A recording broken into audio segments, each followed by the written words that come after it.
I'm going to call this meeting to order. Today is a regular meeting of the Commissioners Court of Hood County, Texas. It is Tuesday, September the 23rd, 2025. It's 9 a.m. and we're in the central jury room of the Ralph H. Walton Jr. Justice Center at 1200 West Pearl Street in Granbury, Texas. Today we are very pleased and honored to have with us Mr. James Long, who is the president of Gideon's International. Y'all want to know where all those Bibles come from when you're in those hotel rooms? This is the guy right now that's responsible for it. So he's a great guy and a great servant of the Lord. Mr. James Long. Please pray with me. Our Heavenly Father, we come before you this morning, Lord. We just give you thanks, Lord, for all the things that you've given us in this life, your love, your mercy, and your grace. We're grateful, Father, that we're Americans and enjoy the freedoms to praise you and speak your name without fear of oppression in our great state of Texas. Heavenly Father, we ask you for guidance and wisdom for our local government leaders. Fill them with understanding and discernment as they make decisions that affect our community. Surround them with people of high moral character and spiritual maturity, and help them to serve the citizens with love and integrity. May they always seek your will in their actions and decisions. Father, we pray now that you would lead each of us and guide us to be your servants here on earth. And when you're through with us in this life, that you would take us home to be with you in heaven forever. Amen. Amen.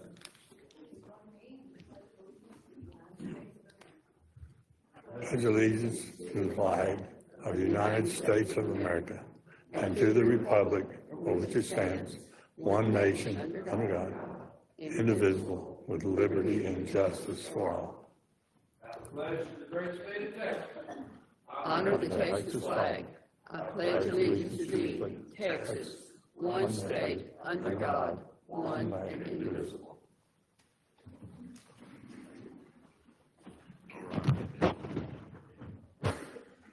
Okay, we got a special presentation today. We have a proclamation declaring October Domestic Violence Awareness Month. Do we have that? We got all of it signed up here. Look at that. Let's all go down there.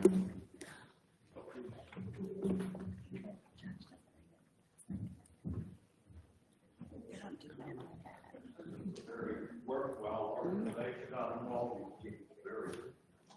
How are you doing? Hello, Marilyn Luton. How are you? How are you doing? Good to see y'all. Y'all do a great job. I know that. All right. Who wants? We're going to have Justin read it today. Oh, you're going to read it? Oh, my God. Okay. I don't have my glasses. I don't have my glasses. I'm going to let you read that one and you can keep that one. How about that? Okay. And I'll give this to the clerk.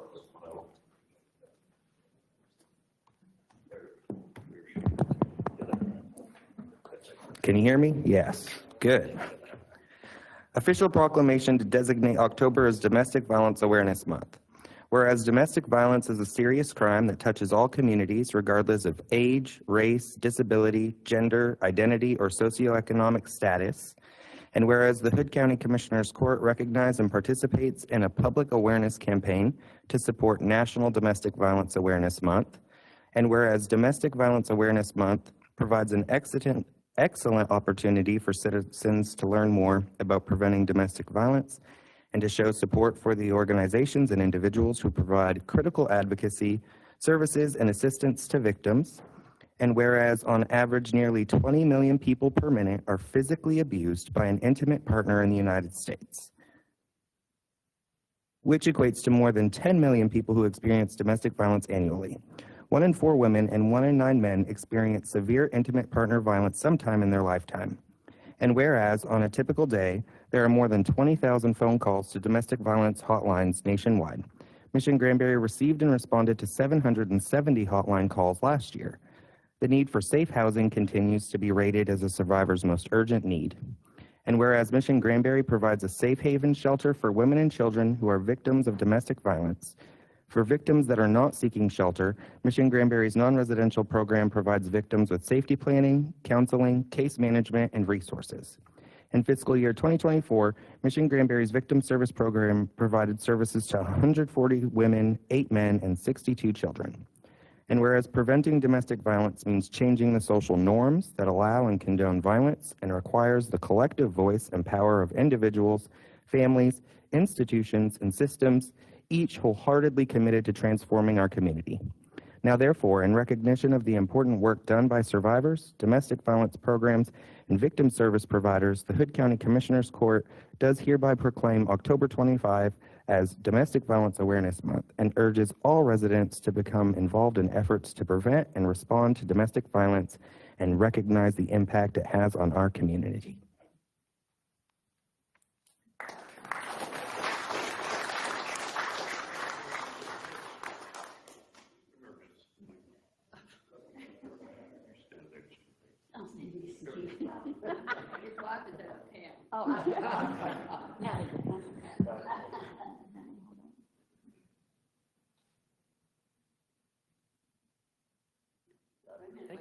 Oh, wait for Faye. Good? Good to see you. Good to see you.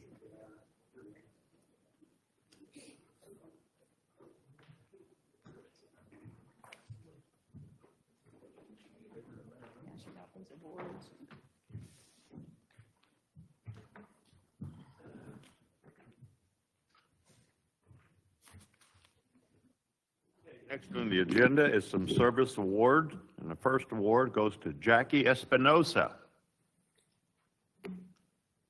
All right.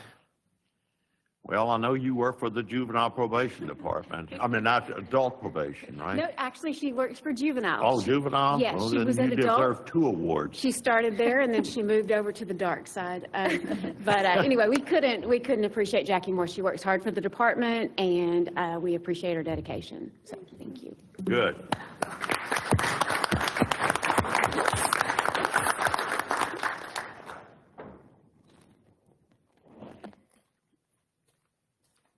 Okay, the next award goes to Isabel Martinez.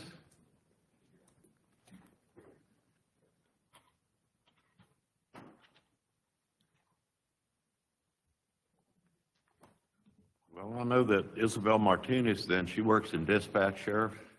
She does. She's worked there 5 years, and she's done a great job for us, and learning and doing great all the time. I'll tell you what, dispatch is no easy job, by the way, is it, Sean McGuire? I mean, it is no easy job. Well, thank you very much for your service for 5 years. That's really important. Here.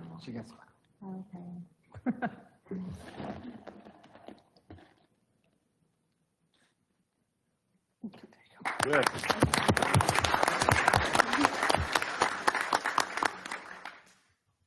Okay, then the third award, this one's for 15 years, Jesus Espinoza Jimenez. Oh, road ops, road ops. I actually hired Frank when he was right out of school. He come on right at the bottom of the pole. He was started out as labor. He moved right up to equipment operator 2, senior operator, lead man, and now he's foreman. He's foreman of the north side, so he takes care of all the roads north of 377, county line to county line. He has great dedication. He does a great job, and we just thank you so much. Thank you for 15 years.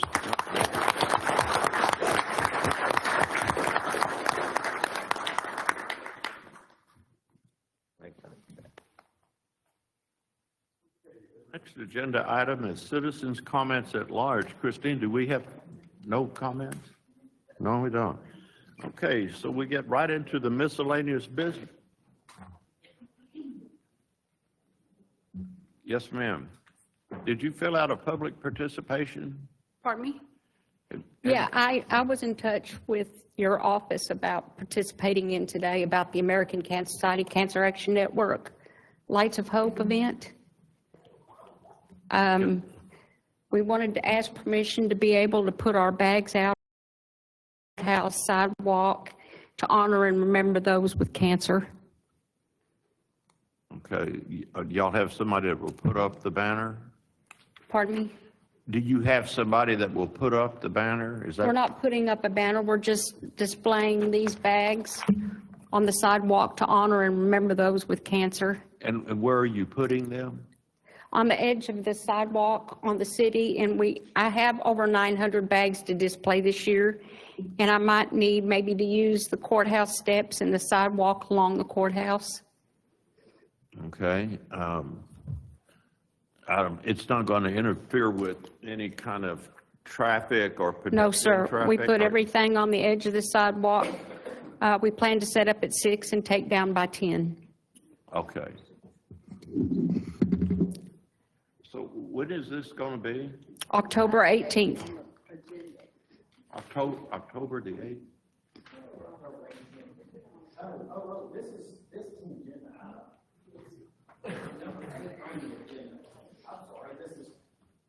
We have that on here, we'll get to it in a minute, so. Yeah, you'll be called Okay, up. you'll get a chance to speak about this. It's item number 8 on our agenda, which is what we're into now. Pardon me? You will get an opportunity to speak on it. It's item 8 on the agenda. Okay, Go I'm back sorry. to the sheriff and fill out a public participation form, okay? Okay, sorry. Oh, no, you're, That's all right. you're okay. That's all right.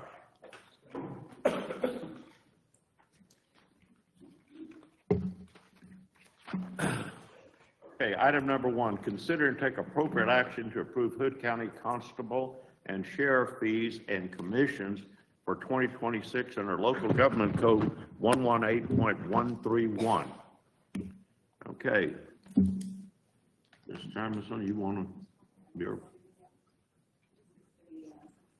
Bottom up there, this is the annual renewal of the fees for the Justice of the Peace and the Sheriff's Office and Animal Control. There were just a few changes that were made. And one of the things that I noticed was that where they appear on the website isn't easy to find. So Christine is going to, our county clerk is going to work with the sheriff and animal control and the constables to put these fees where they'll be more readily visible to the public. okay, do I hear a motion? With that, I'll move to approve the Hood County Constable and Sheriff fees and commissions for the 2026 under Local Government Code 118.131. Second. Motion been made by Commissioner Samuelson to approve the Hood County Constable and Sheriff fees and commissions for 2026 under Local Government Code 118.131, second by Commissioner Wilson. Any further discussion? All those in favor say aye. Aye. All opposed say nay. Motion carries unanimously 5-0. Next item, consider and take appropriate action to approve the 2026 salary spreadsheet setting salaries as of October the 1st, 2025. Commissioner Andrews, you want to talk about that? Yeah, we are, I don't think we're quite ready to do the spreadsheet yet. We are going to do the matrix. Am I correct on that? Because that's, we need to make sure that the matrix is correct and established, and then work the spreadsheet from that. This? Yes, sir. Okay, so that's cool. I got a comment. Oh, well, just please put the any backup for these kind of voting items. I mean, I guess you said, maybe that's why you're pulling it, but Yeah. It's, we need backup.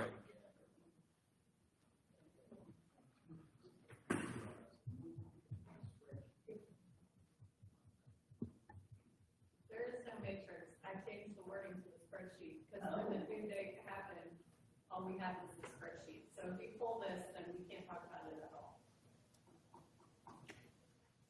How does this affect the spreadsheet I sent to the court that will be approved in court this morning? has, well, the steps the most updated? We didn't Okay, do there's no steps. steps on that spreadsheet. Correct. It's a list of employees in there. Okay, all right, all right. Annual Okay, salary. all right. I'm getting it together here, so, okay. So with that, we would need to approve the matrix also, is that correct? In this step?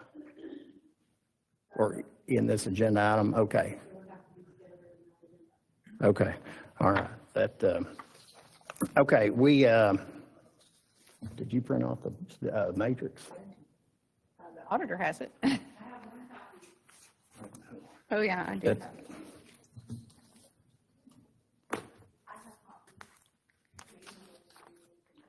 Can you put that on that would probably be a good plan. We got this put together about, 7, 8 o'clock last night, with all the changes and everything, so. But we needed to go ahead and move forward with this so we know how to make everything line up for October 1st. So basically the matrix is to establish starting pay for each position, and then we do the first 3 steps, and then your incentive pay takes over after that. So I've had a lot of questions about how this is going to work, and basically, let me be specific and make sure that the sheriff's office is on a different matrix. They don't use incentive. Most of the rest of the county employees will be on the 3-step matrix, where it's lined out what your starting pay is in the next 2 years, and then after that it goes to incentive. And incentive is basically a function of that step plus your incentive to get whatever cost of living increase comes through that year. So what we did last year with the 10% for everybody, your pay next year will be this year's step and incentive added together, multiplied by 110%. And then that will be your pay in 26. And the incentive will be whatever makes up that with your new step. So your total, your 110%, subtract the new step, and that will be your incentive number. So whenever it is approved in court, I need the step and grade, and then I need the incentive amount. But I'm going to have that quick. Right. And I think that's the portion we needed to do this to make sure that nobody had any problems with the structure of the matrix. Then we can come back in and get all the particulars. Which I can see on what Melissa presented is the ending salary, but I need it broken up. Right. Okay. Yes. So, and with these two, then we could basically get to that, right? I mean, if we approve the spreadsheet and the matrix, then the incentive ends up being whatever makes you whole to that 10% increase. So, okay. And then on the sheriff's office, what we did, I know that we didn't get steps this year because we just did the flat 10% across. And so we've actually expanded each of those matrices, and it's also expanded the range that you can make in those positions. It's increased. Last year it was $9,600. This year it's going to be about $11,100, something like that. That the range from the starting to top out.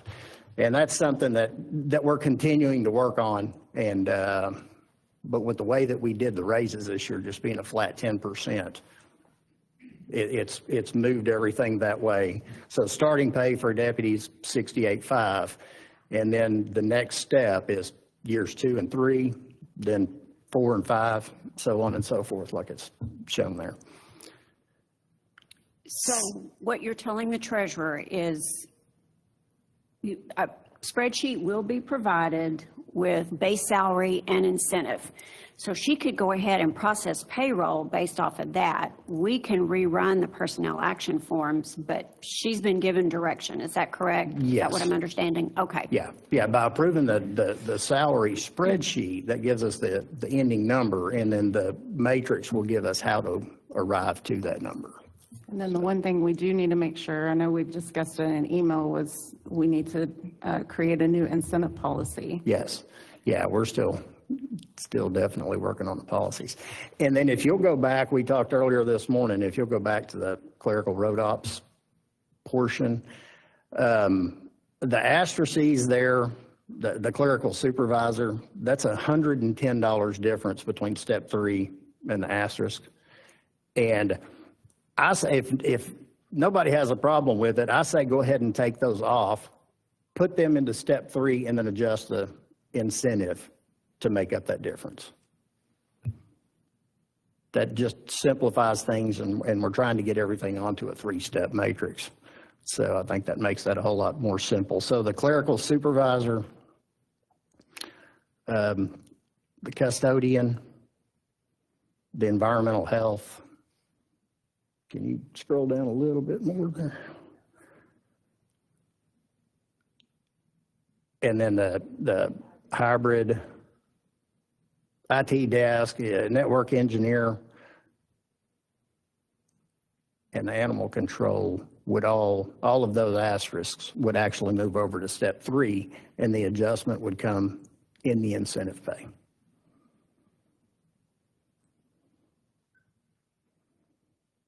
Just to try to simplify things and get it narrowed down to a 3-step matrix.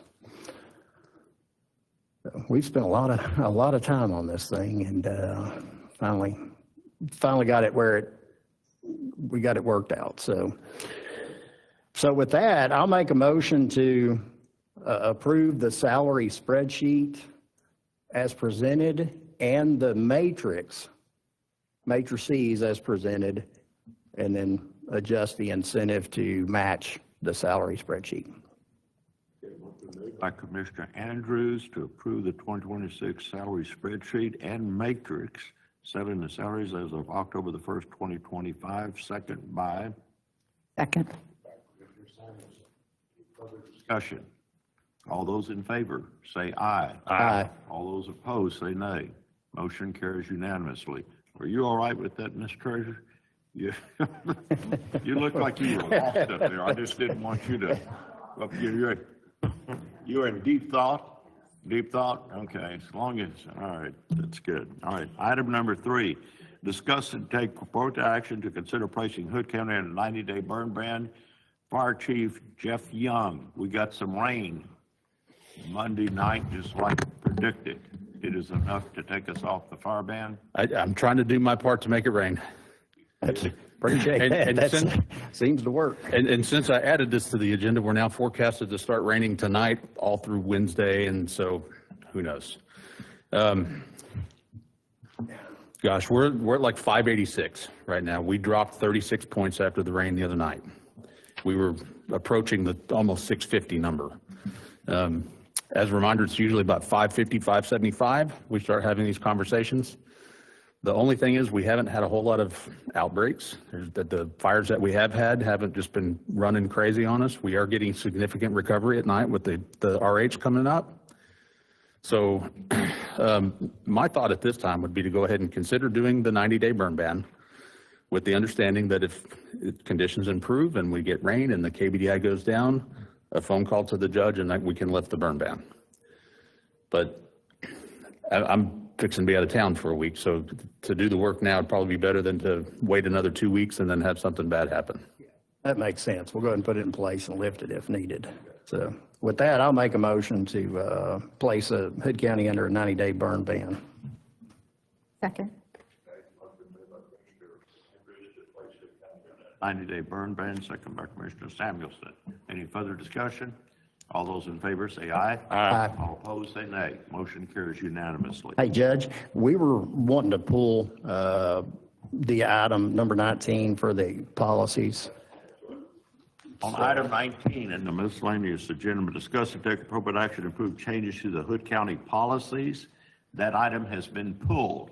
So if it's anybody here that was going to wait to testify or talk about that, you do not have to do it. That'll be set on the next agenda item. So item 19 is pulled, okay?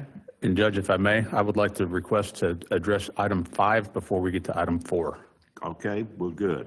Item 5, discuss and take appropriate action to authorize the county judge to sign the 2025-26 interlocal agreement with Pecan Plantation EMS. Yes, sir. Actually, I'll defer to Commissioner Samuelson if you'd like to speak on that first.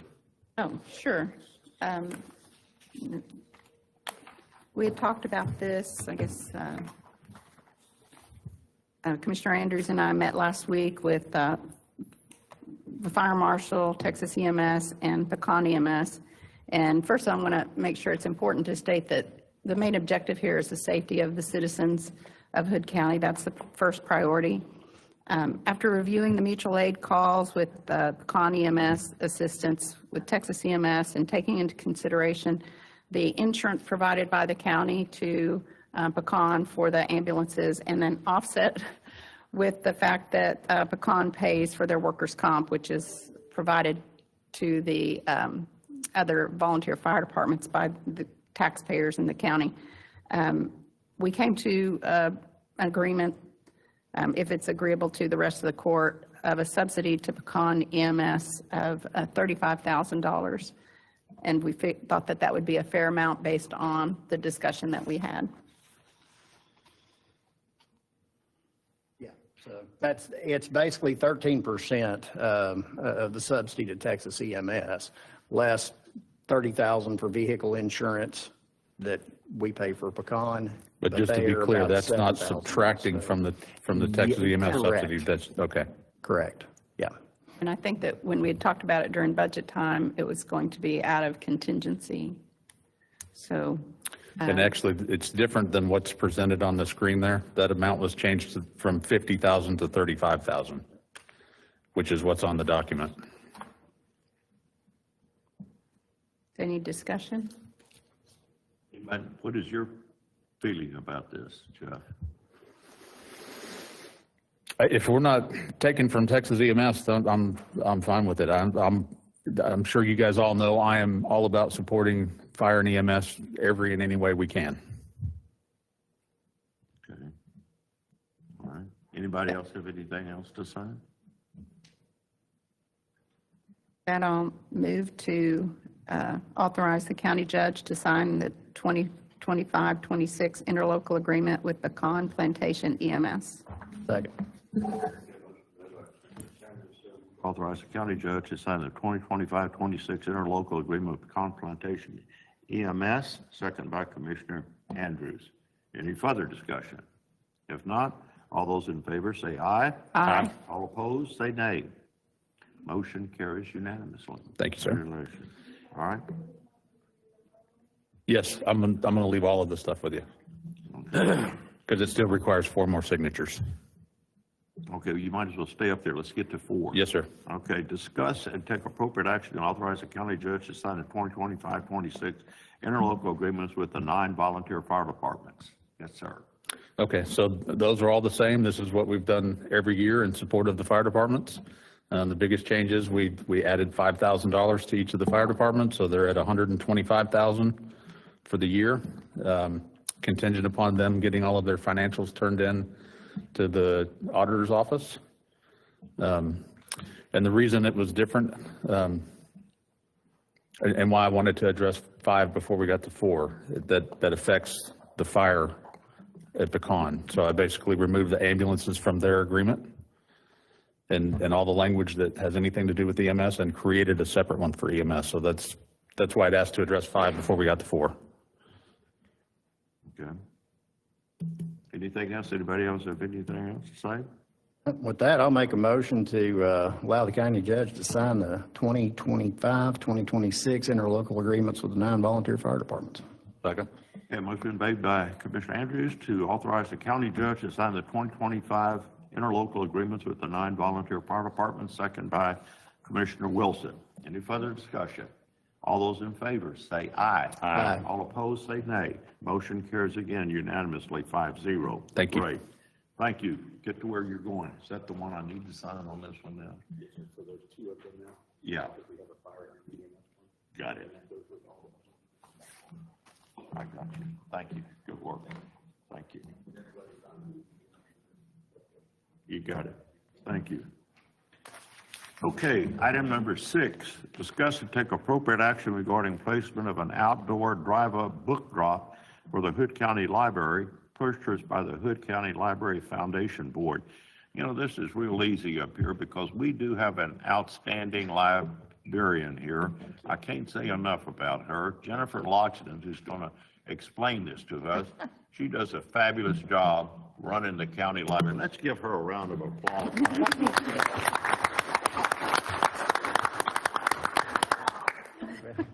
You do it well.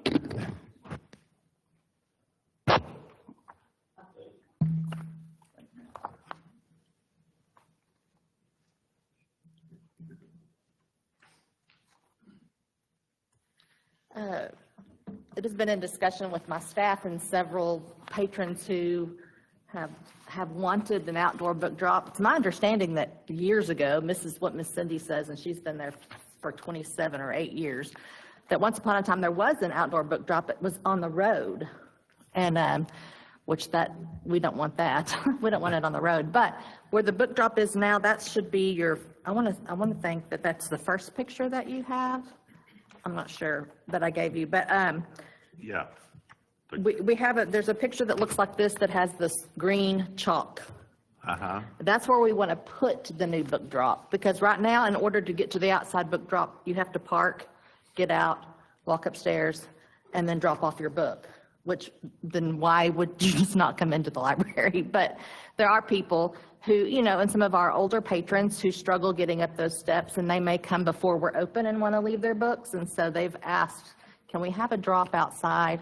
It is rather expensive. So I talked to the foundation board, and they are willing to, if you approve for us to put it out there, they're willing to pay for it. They haven't approved the funds, but they will if we get approved to place it out there. So my only concern, I do have an email to Fire Marshal to get approval to make sure that we're staying within any type of emergency exit regulations or anything, because the door that you see in the picture, it wasn't an emergency exit till we added that door in the kids' room that came out that side.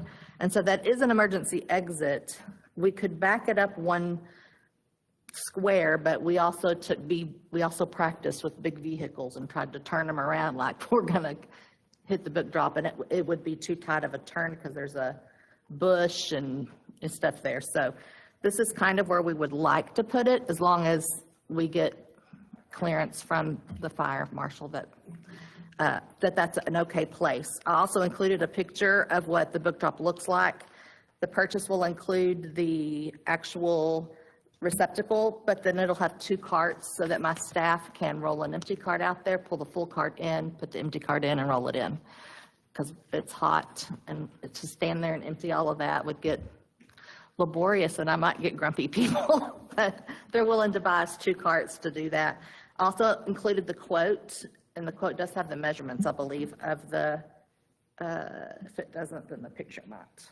But anyway, the quote, I included that, what the foundation board would be willing to spend, a total of $8,590.04 to do that. It's expensive. Well, as usual, you've got everything figured out, and even got the library board paying for it, so that's excellent. Just have to have your permission to put it there. Yeah, well, anytime you come up with an idea, I'm usually all for it right away. Do I hear a motion? Yes, I move that we approve the replacement of an outdoor drive-up book drop for the Hood County Library, purchased by the Hood County Library Foundation Board. Second.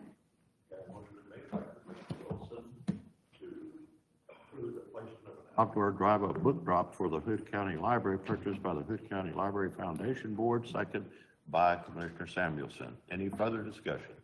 All those in favor say aye. Aye. All those opposed say nay. Again, unanimous. Thank you. Thank you for doing what you do, and thank all of your staff. I will. I heard nothing but good things about that library, and that wasn't always the case, right, Greg? Thank you. Good job. Good job. Thank you. Okay, item number 7, discuss and take appropriate action to recognize Domestic Violence Awareness Month by allowing Mission Granbury to display 2 large purple ribbons and purple lighting for the month of October, as well as utilizing the gazebo lawn for a light against the darkness ceremony on Tuesday, October the 21st, 2025, from 7 p.m. to 8:30 p.m., set up at 6:15. And we got the same illustrious people. Why aren't you up there, Miss Luton? You're okay. We'll accept that. We'll accept that. We're going to let Yes, her ma'am. slide. So in the previous years, we've displayed a wooden ribbon. Last year, we added the cork board part to it, and this has interactive laminated ribbons that victims and survivors can come and write on and pin to the board as their voice. They can write their feelings, or if anybody has been impacted by domestic violence, maybe they have a friend or a loved one, they can come write their feelings on it. And then we also have a metal ribbon that we'll be displaying, and this is a better picture. I couldn't find it to send it in time. And then we would also like to put purple lights around the courthouse for October. And then for the gazebo, it was previously known as Light the Night Ceremony. We have changed it to Light Against the Darkness, Light Up the Night for victims and survivors of domestic violence. And that's to honor the survivors that lost their lives in the previous year to domestic violence and honor the survivors.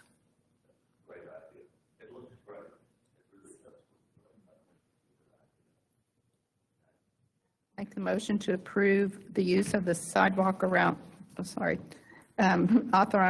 recognize Domestic Violence Awareness Month by allowing Mission Granbury to display 2 large purple ribbons and purple lighting for the month of October, as well as utilize the gazebo lawn for a Light Against the Darkness ceremony on Tuesday, October 21st, 2025, from 7 p.m. to 8:30 p.m., set up at 6:15 p.m. Second.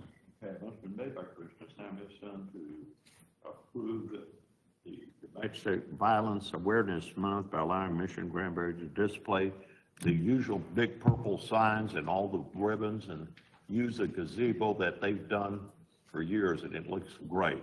Thank So you. continue that good work. Second by Commissioner Wilson. All those, any further discussion? All those in favor, say aye. Aye. All opposed, say nay. Unanimous. Thank you, Go guys. get it. We look forward to it. Thank y'all. Thank y'all for coming down. All right, item 8. Now, okay. This is Miss Carrie Peterson. Now that's going to be your time. Let me go ahead and read it, Miss Peterson, and then pull the mic in front of you so that we can all hear you, this mic, okay? Item number 8. Discuss and take appropriate action to approve the use of the sidewalk around the historic courthouse on Saturday, October 18th from 6 p.m. to 10 p.m. for the Lights of Hope Across America event to honor cancer survivors and in memory of those who have passed. Yes, ma'am. Yes, I am an advocate and a constituent team lead for the state of Texas and here in District 25. I'd like to explain a little bit what ACS CAN is about. Mostly what we do is our priorities are to fund cancer research and promote innovation, fund cancer prevention and early detection programs, strengthen tobacco control policies, ensure access to care, support quality of life and palliative care, and promote healthy eating and active living to prevent cancer.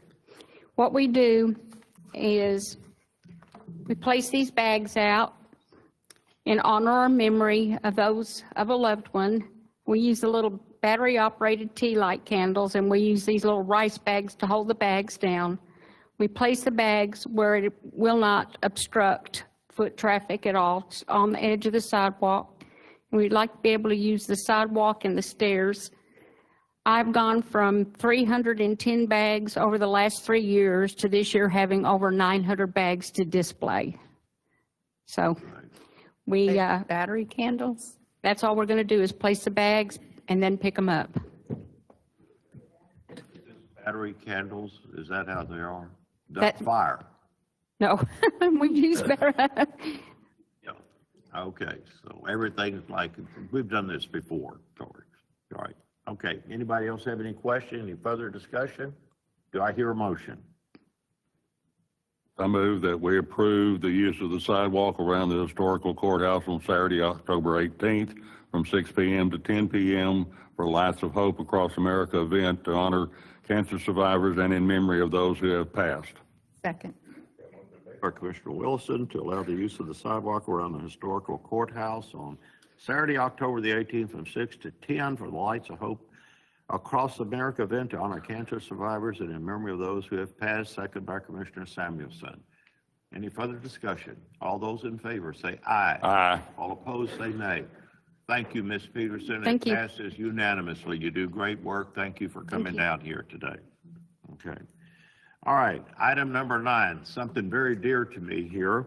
Discuss and take appropriate action to approve the placement of a 3 by 8 foot banner near the Hood County Fallen Veterans Memorial on the historical courthouse grounds from September the 21st to the 27th, 2025, in memory of Sergeant First Class Riley Stevens, killed in action on September the 28th of 2012. And we have here Mr. Stevens himself, Kathy. I don't know this gentleman. What's your name? My name is Fred Santiago. I'm the Veteran Service Coordinator for this area. I've met you before. I just couldn't place it on the thing, and that's a picture of Ronnie Stevens. Please tell us what this is about. You want Mr. Stevens, Kathy, you say. I'm not much of a speaker, but Kathy has lost her voice. So we'd like to put up a banner by the monument on the square on the county courthouse. And I've built a real nice frame for it. We're going to put one flag on it. We'd like to put it up today and take it down Saturday evening. Okay. Well, this is a very good. Your son was a great hero, and all of Hood County is behind him all the time. I remember we were down in Total with that huge American flag. What a great ceremony that was. So that's great. In fact, I make a motion to approve the placement of a 3 by 8 foot banner near the Hood County Fallen Veterans Memorial on historic courthouse grounds from September the 21st to 27th, 2025, in memory of Sergeant First Class Riley Stevens, killed in action on September the 28th of 2012. I hear a second. Second. Second by everybody on the Commissioner's Court. How about that? So, Right. Any further discussion? Yeah, and this is in conjunction with the RUC coming up. That's Yes. going to be on the 20th? It's going to be Saturday, 27th. Yeah, it Day is. before Okay. Riley's KIA Day. Right, okay. We So try to put this rock as close to the KIA date as we can. So this year it's the 27th, so. And that's going to be at the And Granbury. we have moved it, and thank you. Yeah. We have moved it to the Church of God. Brett Quinlan, he has been so gracious to let us move it there. Last year, we had over 200, and by the time we got back, I thank the Lord that nobody got run over. Yeah. And so we wanted to get it off the highway, and so we have moved it to Church of God, and it'll work from there, and we have quite a route. It'll be Granbury and Park, and it'll be quite an event. Good stuff. That's ruckforward.com. Ruckforward. To get registered there. And I'm going to have to get a .org. Yes. Okay, good point. I'm going to have to get a different color shirt. Brett Quillen, Pastor Quillen, Army vet, spearhead, president, Hood County Fallen Veterans Memorial. Yep. Okay? Right. Riley, Sergeant First Class Riley Stevens, that Paulin got me. Last name engraved of the 47 on the Hood County Fallen Veterans Memorial.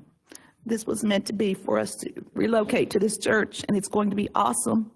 And it's going to go through Granbury. It'll pass the courthouse on 3 different sides, and it will hit some beautiful areas, the parks, residential, and commissioners and judge, some of the city representatives have registered, so you need to step up. You know I'll be there. Like I said, I've got to get a red shirt because I've got a little strip of green shirts in my closet from the RUC every year. Can I give y'all a little something here? Y'all can walk with me, I'll be on there. All right. And so we always use the 22K for representing the 22 a day. And so this time we've got the the purple and teal T-shirts representing 22 a day, and we're going to put 22 veterans in front, and they're going to be doing the lead. And that's how we're going to represent our suicides a day. And we cannot forget the 22 a day, and really it's more than that, but they're keeping it at 22 so it just doesn't go outlandish. But we're losing at least 22 veterans a day. And this was started 13 years ago. This is a Toller, Hood County hometown hero. We've got to keep him front and center. So let's all get out there and just show our support. Yes, sir. We didn't vote. We made the motion in a second. Yeah, you All those motioned. in favor, say aye. Aye. All opposed? Nobody's opposed up there unanimously. Thank each and every one of you for coming down here. We look forward to this every year. It's a See great y'all deal. Saturday, 11:30. See you Saturday. 11:30. That's right. That's right. If you don't walk, be there at 11:30 and watch that. We've got over 100 people already signed up, and they're walking in up there at the church 11:30. All right. Okay. All right, thank y'all. Dylan's a good guy too. Thank That's you all. good. You bet. Thank you. Okay, item number 10, receive presentation from Precision Construction and Roofing on condition of the building roofing systems in Hood County. No action to be taken, but we got some good people up there. Leland, do you have to have some help with you here? I didn't think so. Well, Judge, Commissioners, we all know that insurance report we got was 200-something pages long, and these gentlemen were able to help me read it. So they've asked to come give you a presentation on what they found specifically at the historic courthouse. I know when the insurance came and investigated, they didn't physically go on the roof. These gentlemen did. So they have a presentation for you. Okay, good. All right, I appreciate the opportunity to be here. I'm Andy Doan. I'm Ed Robinson. And we represent Precision Construction and Roofing, centrally located out of North Richland Hills, Texas.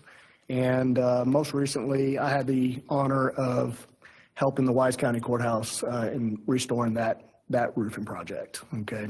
So we went back with the original, which was a slate, a North Country black slate, and all new copper finishings. I brought a brochure. It might be too late to maybe add that to the deal, but I can hand this to you, Judge, in just a moment. We come highly recommended. In fact, J.D. Clark out of Wise County would give me the highest recommendation for my service on that courthouse. I'll kind of defer to Ed to go over the particulars of the roofing report and the insurance paperwork, but that's kind of what we do for a living. We dissect insurance reports, make sure that they cover all of the things that they owe you guys for, and we're confident that we can earn your business through the process, and we're just looking for that opportunity to showcase our work. We happen to be the largest tile installer in the country. So we travel, we're probably in 32 different states now. And when a storm like this magnitude hits a historic area, we deploy anywhere from about 10 to 15 guys to those areas and make sure that we preserve the history of some of these buildings. And that's my passion is, look, they could have put any type of building at the center of Hood County, but they built these massive, extraordinary buildings as the centerpiece. And that's something that I got behind Judge Clark with. He just had an enormous passion for restoring that courthouse in the law and order of our country. And we have an opportunity to restore this back to its original beauty. And that's where we come in and help you guys understand the insurance paperwork, understand that it won't be a tax burden for your citizens.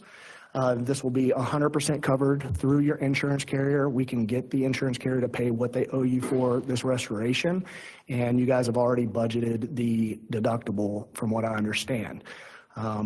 He'll go over the details of it, but you were paid for the YMCA that was most recently purchased by the YMCA.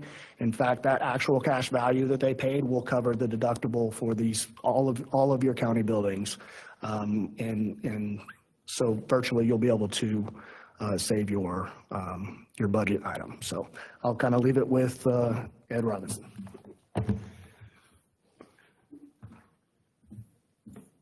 So the courthouse itself is composed of EN 988 alloy metal. It's zinc, copper, titanium, and aluminum. What the insurance company paid for, because she didn't understand what it was a synthetic, which is a plastic shingle. She has paid for the entire courthouse, the base of it. She never got up and looked at the clock tower. She didn't look at a lot of the seams where the metal seamed together when the hail hit it. As the welds are on there, the seams will break. That is where you're going to get water intrusion. You won't see leaks immediately. We do know that the courthouse itself does have leaks inside of it. Andy and I were up on top of the bell tower, and we did some mitigation 4 months ago because there was leaks coming down into the clock tower. She paid for 100% of the EOC, which is a standing seam metal building. The jail, which is about 150 yards away, she paid for all of the RTUs, the rooftop units, all the soft metals. Instead of replacing the roof, she's recommending that you all do a coating, which is not a bad idea, but it is going to cost you in the long run because it is going to cost maintenance in the future. With the Texas heat and everything else, if you coat that building with the square footage of what it is, it's going to continuously crack. If you accept that, which we would highly recommend you don't, because she's paying for metal.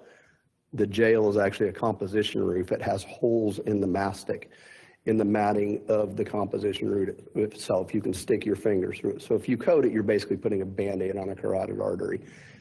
It's going to fail at some point in the future, and you're going to have to spend your money to fix it versus what insurance should cover itself.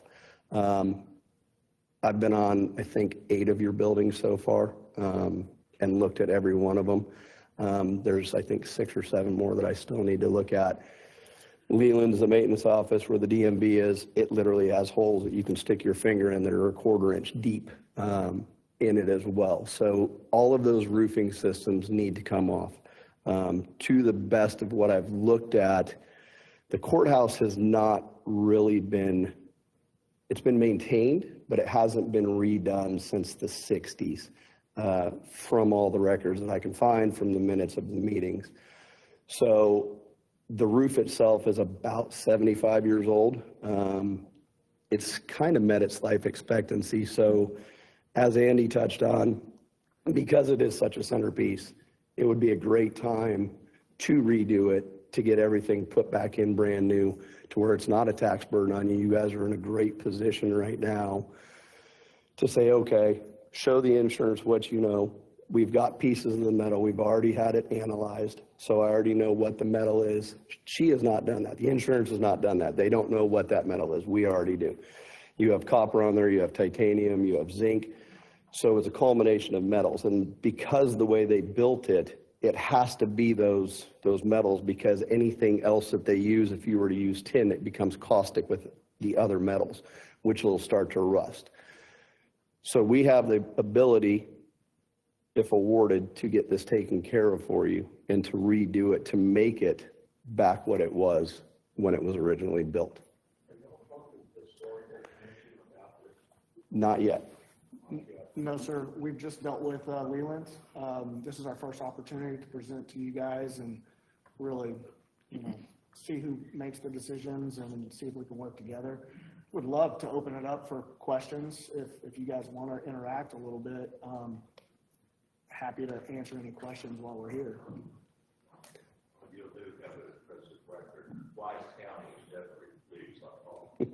Yes, sir.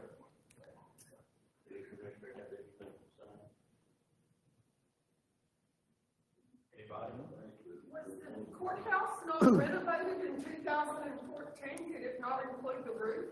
If the roof was one of the big discussions, I believe, because of the color. It took several years to restore it. It was supposed to come out like a real funny color area of the frame, and they said it aged to where it looks original.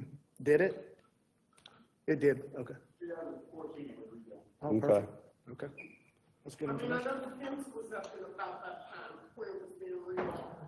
It was impacted by your hailstorm, with 78-mile-an-hour winds. I was calling the point that it hadn't been redone to the roof. I could not find any records on it. I've searched everywhere, and it states that the courthouse was renovated in 09 to 11, but it does not speak on the roofing system.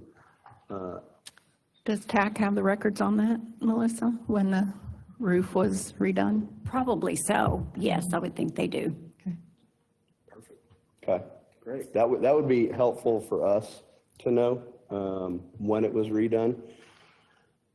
The fact that if you look, especially like that picture right there, you see where the hail has hit it, where the metal is, what it does is it creates a void and it opens a keyway for when it does rain for water to get behind the metal and sit there onto the decking and everything else.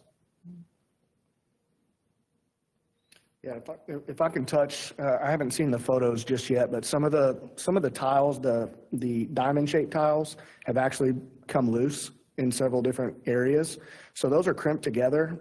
And when you work all the way down to the gutter system has also been compromised, and that's where the roofing tile starts. Okay, I'm going to call it tiles. They're metal tiles.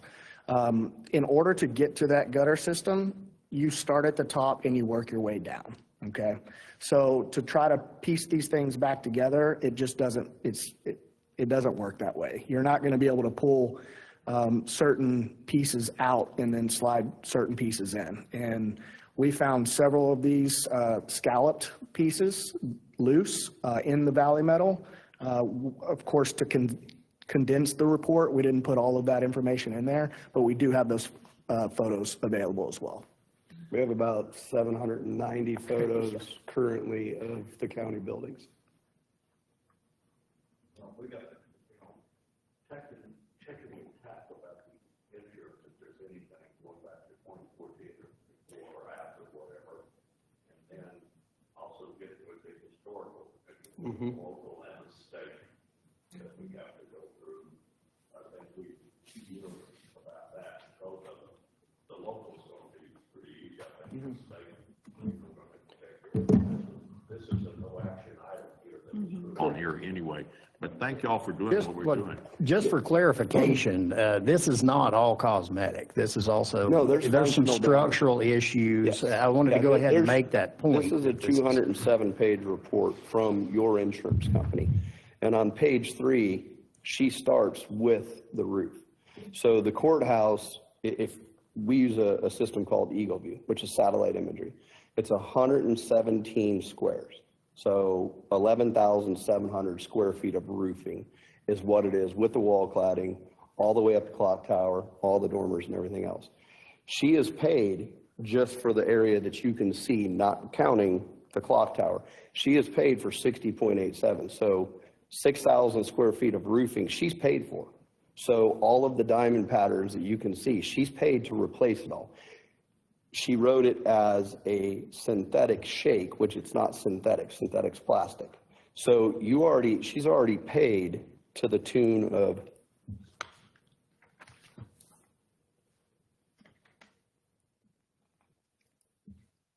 $221,315 is what you are going to get just for the courthouse for what she's looking at right now for the areas that she could see. She also has a notation in here from.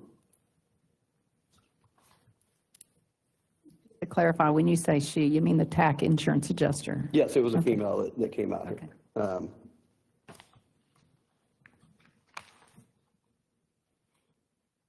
She says, note, the roof was observed from an elevated platform with limited view of the roof surface. A man lift and or drone inspection would be needed to further detail the exact damage present. So we've used helicopter drones multiple times to drone not only the jail, the EOC, the maintenance building, and the courthouse. So we not only have aerial photos of it, but we've also physically been on top of those buildings and walked them to see what is loose, what is slipped, what is damaged. You can see that is green chalk. What happens when you utilize that? If you take basically kids' chalk and run it on a flat surface, sorry about that, run it on a flat surface, it will show where the hail has hit it. And that's very important on metal because yes, you do have cosmetic on metal and you also have functional.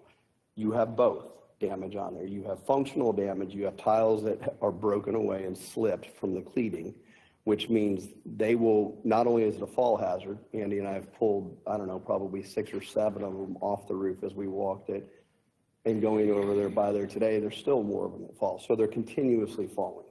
So think of Texas in the wintertime. When we get ice and that courthouse freezes, any of that metal that's loose, the water's going to get up underneath it, it's going to expand and freeze, and then when it thaws, it's going to fall off.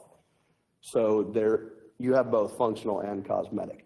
When the hail hits the seams around it, that's where you get the functional damage, because that is where it damages it to where water can get inside of it. And it doesn't have to be a large hole. I mean, it can be a very small opening. That very small opening can cause significant damage in the future because water does not show itself immediately. It usually takes 4 to 6 months for it to get through everything and get down to where somebody can actually say, hey, there's a leak right there. And by the time you see the little dot on the ceiling, it's a 4-foot, problem up above wherever it started at. For everybody out here, there is a photograph of the Hood County Courthouse and the Small Business Association building in Washington, D.C. It's hanging there and will be hanging there for, I guess, as long as the Capitol's there. And that's due to Congressman Roger Williams getting that. So we all paid for that, and it's hanging there.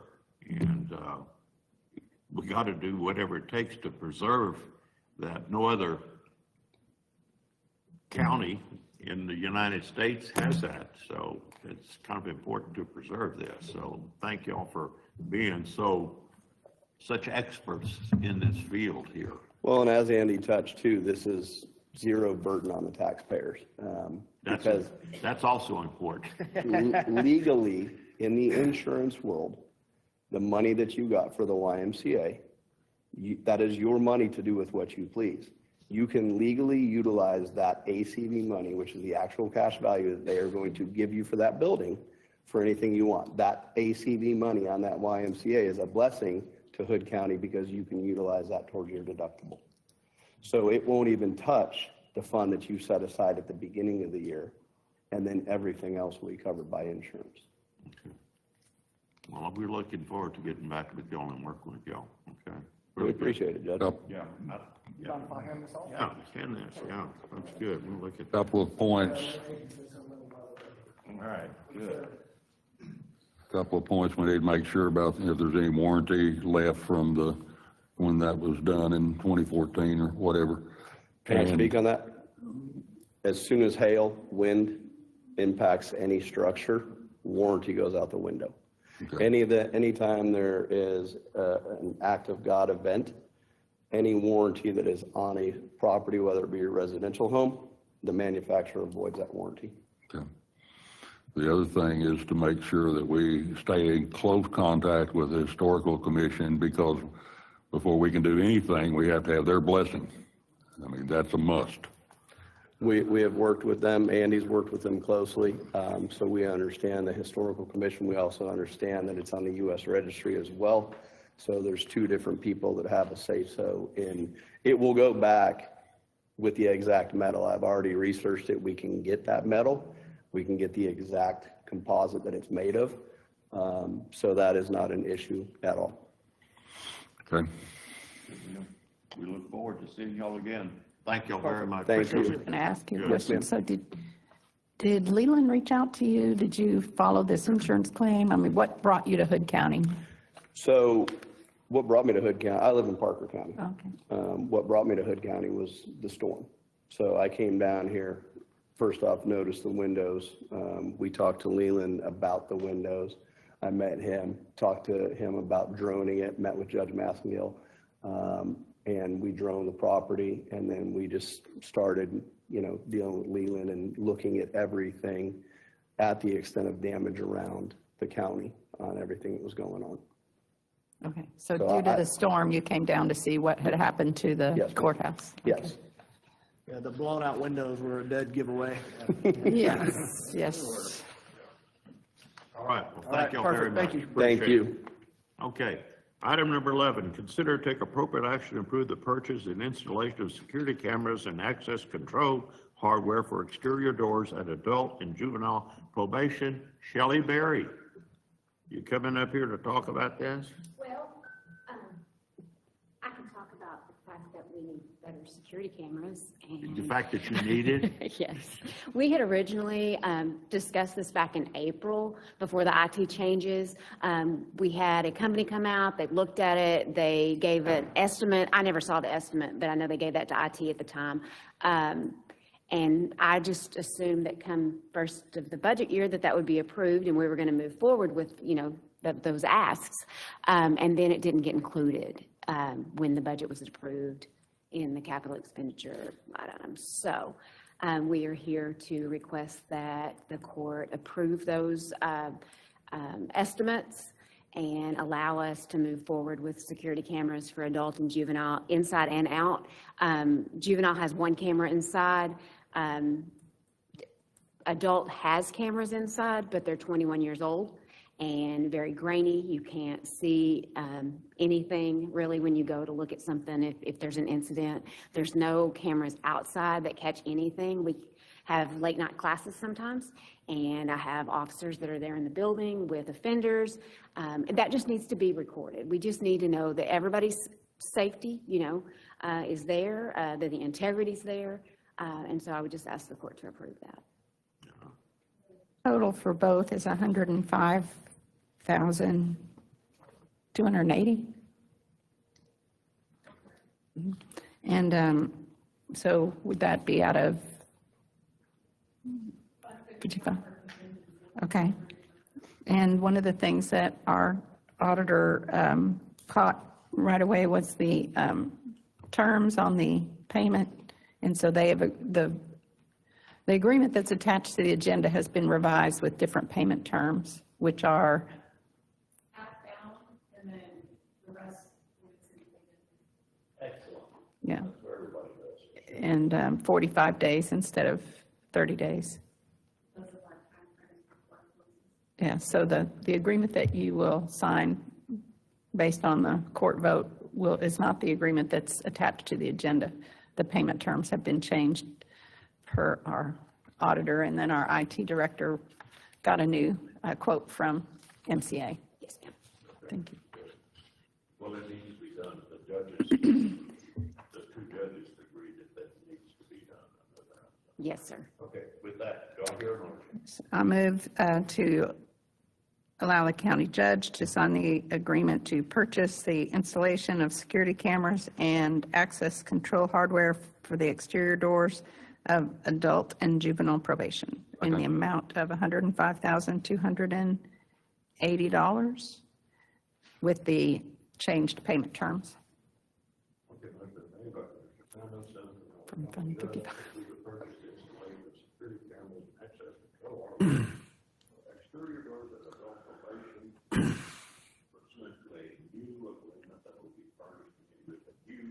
Payment terms, half down and half when they're finished, et cetera. Second by Commissioner Wilson. From Fund 55? From 55. Okay. Any further discussion? Yeah, just one question. And Steve, you had a chance to look through all this, and you're okay. Thank you. Not all those in favor say aye. Aye. All those opposed say nay. Unanimous. Thank you very much. Thank I you very appreciate your much. support. Okay, good. Okay, item number 12, discuss and take appropriate action regarding new hours for the Citizens Collection Station. New hours to be discussed: Tuesday 8 to 1, Wednesday 12 to 5, Thursday 8 to 1, Friday 8 to 1, and Saturday 10 to 3. Jeannie Stacks, yes, ma'am. Well, I'm already catching flack because I've been told that the Saturday hours were not starting early enough. So if we could amend the Saturday hours to 9 to 3, we'll be open 26 hours instead of the 25 that was proposed here. Mondays are our normal slowest day, so with having 2 full-time employees that was proposed in the new budget. We'll work the part-time hours around, we'll schedule them on the need basis, and we'll have 2 full-time out there. And these hours hopefully will benefit the public. And I'm presuming we'd start this on October 1st, which is a Wednesday, but. Okay, well, you've got 2 full-time employees working this anyway, so it doesn't make any difference. Like, do people come as early as 8? So if you start at 8 to 3 on a Saturday, that's when most people are, the citizens would be bringing to the collection station. Is that what you're saying? Yes. Okay. So your suggestion is doing it keep the schedule the same except for Saturdays and start at 8 o'clock till 3 o'clock. 8 to 3 or 9 to 3, either one is fine. Someone's going to be there for 8 hours anyway, so it's not going to matter. Okay. It's just I've had several people come up and say they like the 8 o'clock on Fridays or Saturdays to be open. Okay. They're off on Saturday and it's more convenient for them. Got it. Do I hear a motion? I move that we approve the new hours for the citizen collection station. New hours will be Tuesday 8 to 1, Wednesday 12 to 5, Thursday 8 to 1, Friday 8 to 1, and Saturday 8 to 3. Second. Motion been made by Commissioner Wilson to approve the new hours for the citizen collection station as stated in the deal, except on Saturdays, to change the hours to 8 to 3. Second by Commissioner Andrews. Any further discussion? All those in favor say aye. Aye. All those opposed say nay. Motion carries unanimously. Thank you, Dean Staff. Okay. Item number 13, discuss and take appropriate action to pay the Tex 21 annual membership dues in the amount of $10,000. I put this on here because this is something that's really important to the county. I mean, we're all working together with the county, with David Dean, to expand this 377 corridor. I think the most important part of it actually is, from going to all the meetings, is a part between Granbury and Stephenville. First of all, because it's the heaviest traffic that's going to be there. And the other thing is, it's dangerous what it is. A lot of kids are killed in Tarleton. They have a wreck there, seems like every year, every 2 years, it's 4 or 5 students are tragically killed in that stretch of highway there. So I think it's well worth it. We've been doing it. And I move that we allow the county, that we pay the Tex 21 annual membership dues in the amount of $10,000. I get a second? Second. Second by Commissioner Andrews. Any other discussion? All those in favor say aye. Aye. All opposed say nay. Motion carries unanimously. Thank you. Where do we pay that out of? Do you know? Yeah. My budget. Your salary budget. Obviously, you were talking to Commissioner Samuelson. Yeah. Said. I think we have $2,000. Okay. Item number 14. Discuss and take appropriate action to allow the county judge to provide an electronic signature to participate in the national opioid secondary manufacturer settlements. I like that. Anytime we can get money, I'll gladly lend my electronic signature anywhere in the world. We'll send it to Somalia to get some money. So Auto pen. I hear a motion. I move that we allow the county judge to provide an electronic signature to participate in the national opioid secondary manufacturer settlement. Second. Allow the county judge to provide an electronic signature to participate in the national opioid secondary manufacturer settlement, seconded by Commissioner Samuelson. Any further discussion? All those in favor say aye. Aye. All opposed say nay. Motion carries unanimously 5-0. Item number 15, Discuss and take appropriate action to authorize the county judge to sign the cooperative agreement between Tarleton State University through Texas Institute for Applied Environmental Research and Hood County. Again, Jenny Stacks. This is an agreement. This is the first time we've been taking water samples to the Terra Lab at Tarleton for the last 2 years. And this is the first time they've asked for an agreement. They're going to charge us? It's $20 a sample is what we pay. We've been recommending people can come by and actually pick up the samples and take the samples themselves, but certain loans and lending institutions require one from a licensed company, and Hood County provides that service. She already has this in her budget under water samples, $1,500, and the contract's not to exceed $10,000, but that would be a whole lot of water samples. Yes. $20 a sample. I move that we authorize the county judge to sign the cooperative agreement between Tarleton State University through Texas Institute for Applied Environmental Research in Hood County. Second. Motion made by Commissioner Wilson to authorize the county judge to sign the cooperative agreement between Tarleton State University through Texas Institute for Applied Environmental Research in Hood County, second by Commissioner Andrews. Any further discussion? Wait a minute, Judge. So where's this 10,000 coming from? That's the cap that Tara puts on the water samples. It's a research lab, and the students of Tarleton operate it. It's a pay by sample, so it's $20 a sample. She has $1,500 in her budget, so it'll never get up to $10,000. Not to exceed. We should never go over that much. If we do, we're running a whole lot to Stephenville. It's just that's a cap that they put on their agreement. And you'd have to come back to court to get additional money in your budget if you. Yeah, I would have to come to court if we use over 1,500 and ask for more money. We're agreeing to pay them $10,000. Yes, that's their agreement.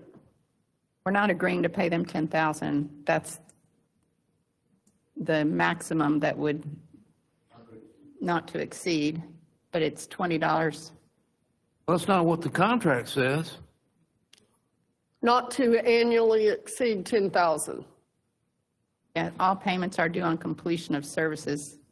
What it doesn't say in here is that it's $20 a sample. No, nowhere on there, but that is what we've been charged, is $20 per sample. So do we want to get an amendment that says that? Because I asked you the question, is the same questions that Commissioner Eagle's asking is, why is it 10,000?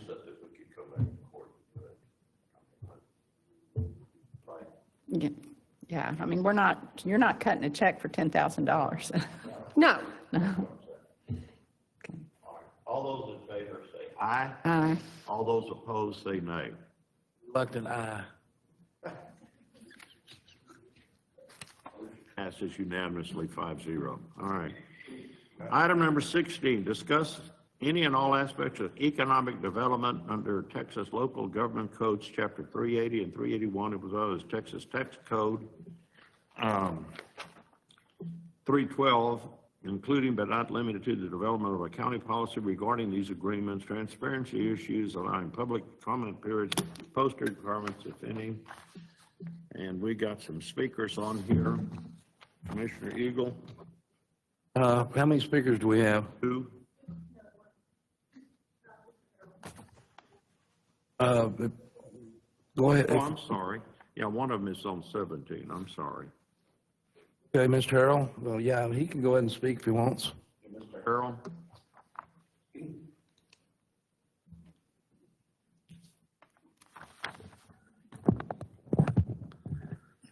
Thank you, Judge, Commissioners. I appreciate the opportunity to address you on this issue. When I first looked at this agenda item, I took note of this Texas Local Government Code, Chapter 381, which is really specifically what we're talking about here, I think, because it applies to counties, and it is entitled County Development and Growth. It outlines several ways through which counties can incent and promote economic development within the county, and it includes providing incentives to developers and businesses. So I wanted to kind of present what the Republican Party, since we're all Republicans, and I'm kind of focused on the whole Republican thing here. I just wanted to speak to what the Republican Party states about this kind of activity, just so that we have it in context. Number one, in the preamble of the Republican platform, 2024 platform, it says that we understand that our economic success depends upon free market principles. One of our principles, Principle 9, there are 10 principles to being a Republican, and it says a free enterprise society unencumbered by government interference or subsidies. And then we have a specific plank in the platform. There are 252 planks, but this specific plank addresses these issues, and it says, plank 78, in part, it says, we encourage government to divest its ownership of all businesses that should be run in the private sector. We oppose all bailouts of and subsidies to domestic and foreign government entities, states, and for all businesses, public and private. We agree with the Texas Constitution's requirements for fair and uniform taxation and oppose special treatment or tax breaks for favored industries or companies. So on the one hand, you have a statute that provides you as a commissioner's court, as a taxing entity, the Hood County government, to undertake these types of activities. And on the other hand, we have the Republican platform that says, hey, we need to really kind of have some boundaries around this type of activity, and it's important. The Republican Party of Texas, generally speaking, is obviously opposed to corporate welfare, and we advocate in every case for a free market approach in regards to economic development, incenting businesses to come to Hood County. You as a commissioner's court and other taxing entities here in Hood County have really done a great job of providing a structure that makes Hood County very attractive to some of these outside entities. Our tax levels are extremely low. You have really shied away from any burdensome regulations that you've imposed on businesses that desire to come here. So I would submit to you that you have already done the work that you needed to do to allow the free market to operate here within Hood County. So I would just ask you, as you consider any of these kinds of activities that you do, a couple of things. Remember that you have set the environment already, and congratulations to you for doing that, to make Hood County attractive, and that's why people consider us. The other thing is to make sure that when you undertake these kind of activities, please be transparent before the public. The public is very sensitive about these issues right now. They're very concerned. We've got some things that have come along that have really impeded have detracted from the lives and the general welfare of the people here in Hood County already. And I just want to make sure that when you take these kind of items up, that you're being transparent about it, you're being open about it, and I appreciate what you've already done. Thank you very much.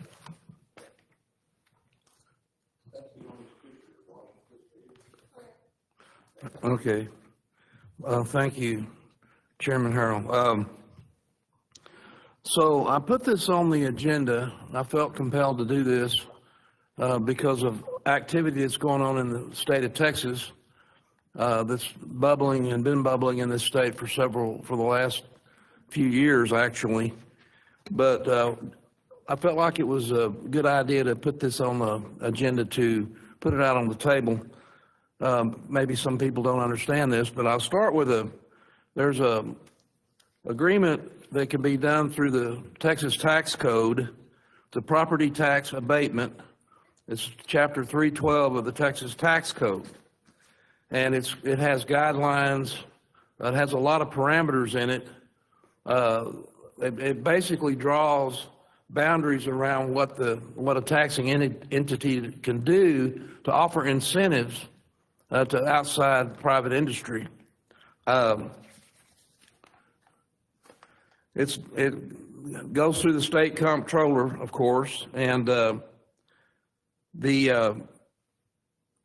entity will pay taxes based on the agreement it reaches with the government entity.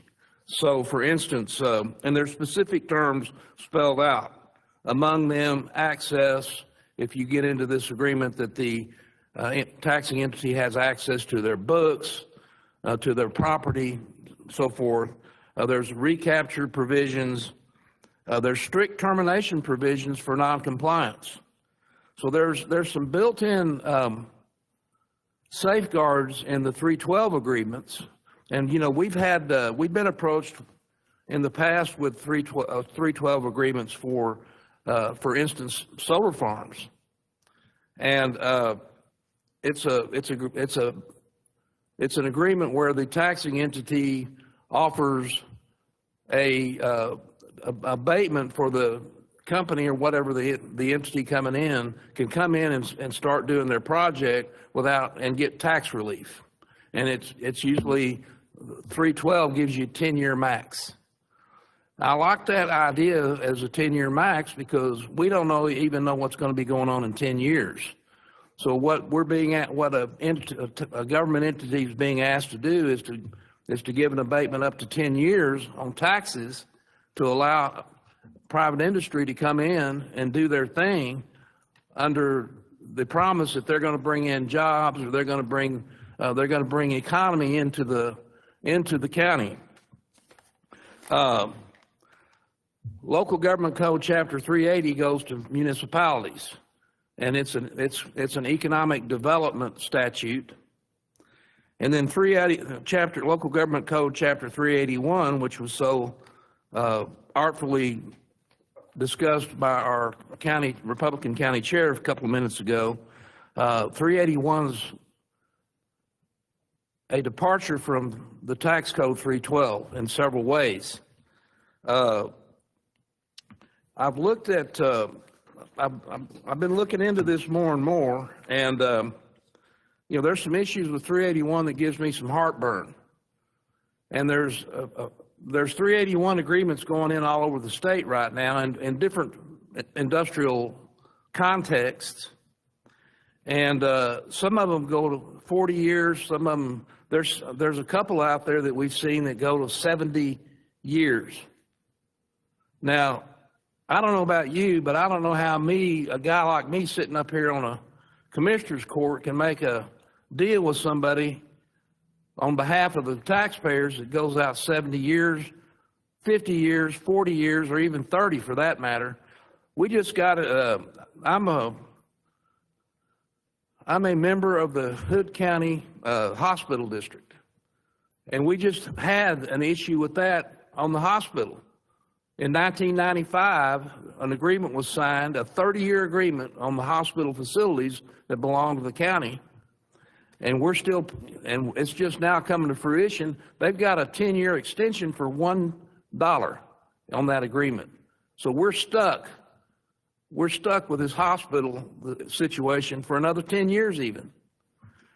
And so the question I ask with this is, should we be in a position where we can make commitments like this as a body of 5 people without some sort of transparency, some sort of, what do you think about it?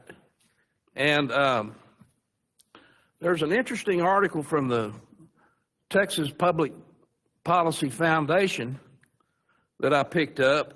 And the thing about Chapter 381 is, it said, and I'm going to quote this from this article that got my attention. It says, as long as it's done for a public purpose, you can enter in one of these types of agreements. And there's all kinds of different terms and conditions and percentages. It says, as virtually anything can be construed as a public purpose, this has effectively given localities an open invitation to offer grants, loans, and other things to private businesses who promise economic growth and activity. And I have no problem with economic growth and activity at all, of course. That's what industry does. But here's some recommendations, and we actually did a 381 agreement in this county. And I'm gonna ask Commissioner Samuelson to speak to that here in a minute, because I think she's looked at that agreement more than I have. But we've actually done a 381 agreement here, and it'll be something to think about. But here's a recommendation. I'm going to leave it with this and turn it over to her for a minute. And if anybody else has something to say, that's fine, because we got a lot of stuff to do. Here's recommendations. Require local governments to create an economic development policy, which we have on the abatements. We have an abatement policy that clearly lays out the incentives that governing body is willing to offer business prospects as part of its economic development negotiations. Allow public comment and review period for all economic development agreements. Before the final vote on passage, at least 2 weeks, and I'm going to say 30 days, after the agreement is reached. And the third recommendation is require that local governments maintain active economic development agreements on the entity's website. Well, the controller has a website where all economic development agreements have to be loaded up on the comptroller's website. So at least we got that. But I'd like, if Commissioner Samuelson has something to add on this Kroger's 381 agreement and anything else, I would ask her to weigh in on this. Well, this came up not long after I was in office. I was just trying to get a handle on what agreements the county had in place for tax abatement. I saw something in the budget about, I think it said tax rebate or something. I was trying to figure out what that was. So I reached out to the appraisal district, and he mentioned that there was a Kroger 381 agreement, but it wasn't a tax abatement. It was a tax rebate. So I got a copy of the agreement, and it was in 2014, and it was with Kroger. And just to make a long story short, it was a rebate of sales tax it was a joint agreement between the city and the county with Kroger. The city was giving some funds, sales tax back, and then the county was giving ad valorem tax back up to a maximum of $1 million. It was a 10-year period beginning on January 1st, 2015 and ending on April 30th, 2025, but it was a maximum of $1 million. And not long after Ms. Matlock was here, we started looking, and she checked with the city, and we had already maxed out the $1 million, although we were about to pay them again. So there's some accounting that has to go along with this to make sure that, it's what I like to say about contracts. You sign a contract, well, people work really hard to make the terms and conditions of a contract so that they like it, they sign it, it goes in a drawer, and everybody forgets about it. And so I saw that over and over again in my 30 years in the private sector. And so we do have now, there's been software developed for contract management so that hopefully that doesn't happen. But just to keep in mind that any agreement that is created through a 381 will be the responsibility of our audit department, not the appraiser, to keep up with. So I didn't know you were going to ask me to speak about that, so I had to go look it up again. I'm sorry. So I'll just finish with this, and if there's no other comments, that's fine. So the 312 agreement under the tax code, the arrangement is handled through the appraisal district. That's reflected on the tax bill that the entity sent, you know, they pay their taxes, or they pay their taxes based on the appraisal district's calculations, including the abatement agreement that they have with the government entity. 381 agreement, the entity just pays whatever the taxes are to the appraisal district, but then the entity rebates it back to them, or whatever percentage that is agreed upon. And, you know, you can have, I guess, as anywhere from 0% to 100%, I guess, is on the table as far as as paying it. It's called a grant. They're calling it a grant. And here's an interesting thing about that, and then I'll call it a day on this if nobody else has anything. Ken Paxton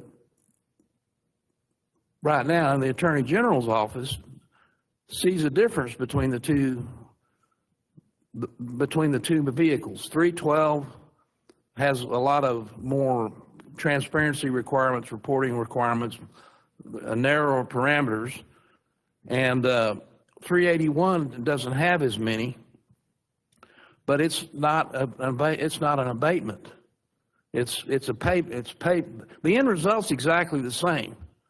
And there's a Tyler case where somebody sued the city over a 381 agreement, and saying that it should have been voided because it was done in secret. And the Attorney General said it's different than an abatement. You know, I'm kind of like, well, you're calling it still quacks like a duck to me.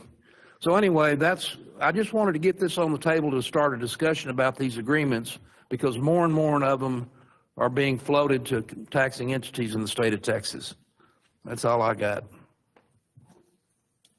You know, you were going to ask me about Kroger, but I have been researching this and looking at the local government code. And one of the things that's in here talks about is that the county may appoint a county industrial commission. So that's interesting. I also noticed that in section 381.004, which I don't know if you've had a chance to look at it because it was yesterday, but that they can appropriate. Section 381 talks about appropriating unclaimed money from the comptroller. So I had asked the treasurer and the auditor how we find out if there are funds available there. And also the Commissioner's Court may develop and administer a program as authorized.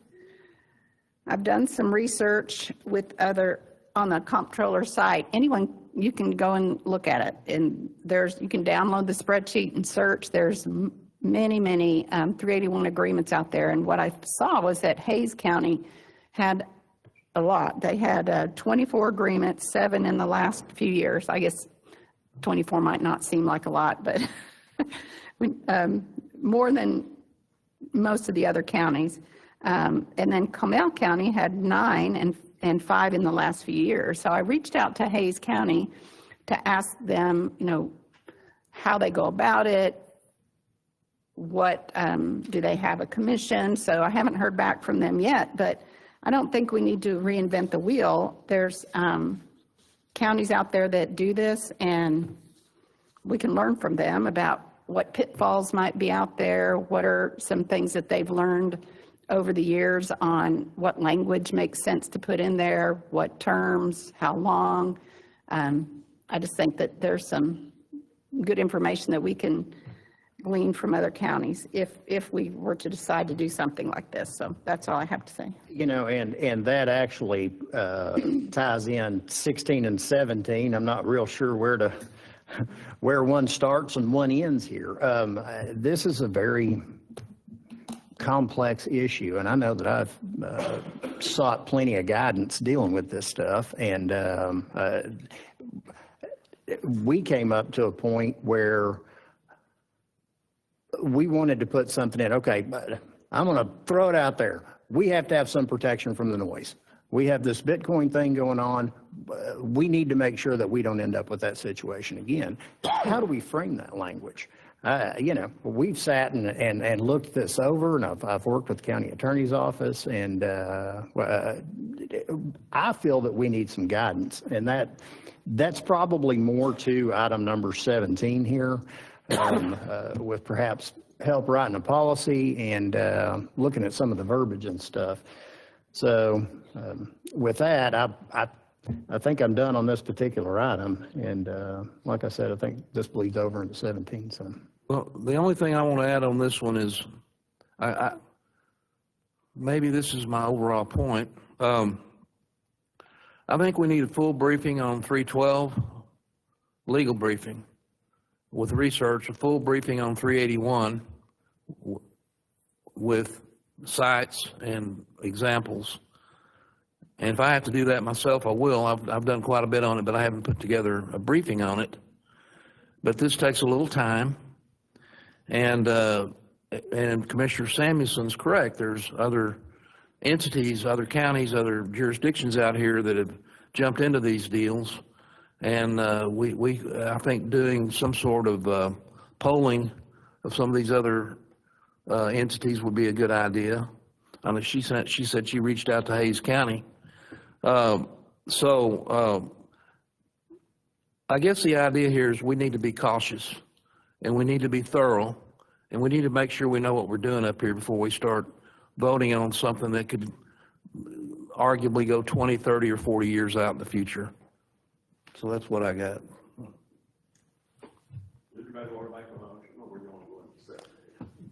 No motion. 17's a Okay. executive session, so. I know, but we got people here, we got a speaker here, so I want to go ahead and do that, and then we'll go into executive session at the end of the talk. Item number 17 is to discuss and take appropriate action to approve interlocal agreement with the city of Granbury regarding economic development. May convene into executive session per the government code 551.0725. All right, first of all, we've got a speaker here, Tina Brown. Do you want to speak first on this?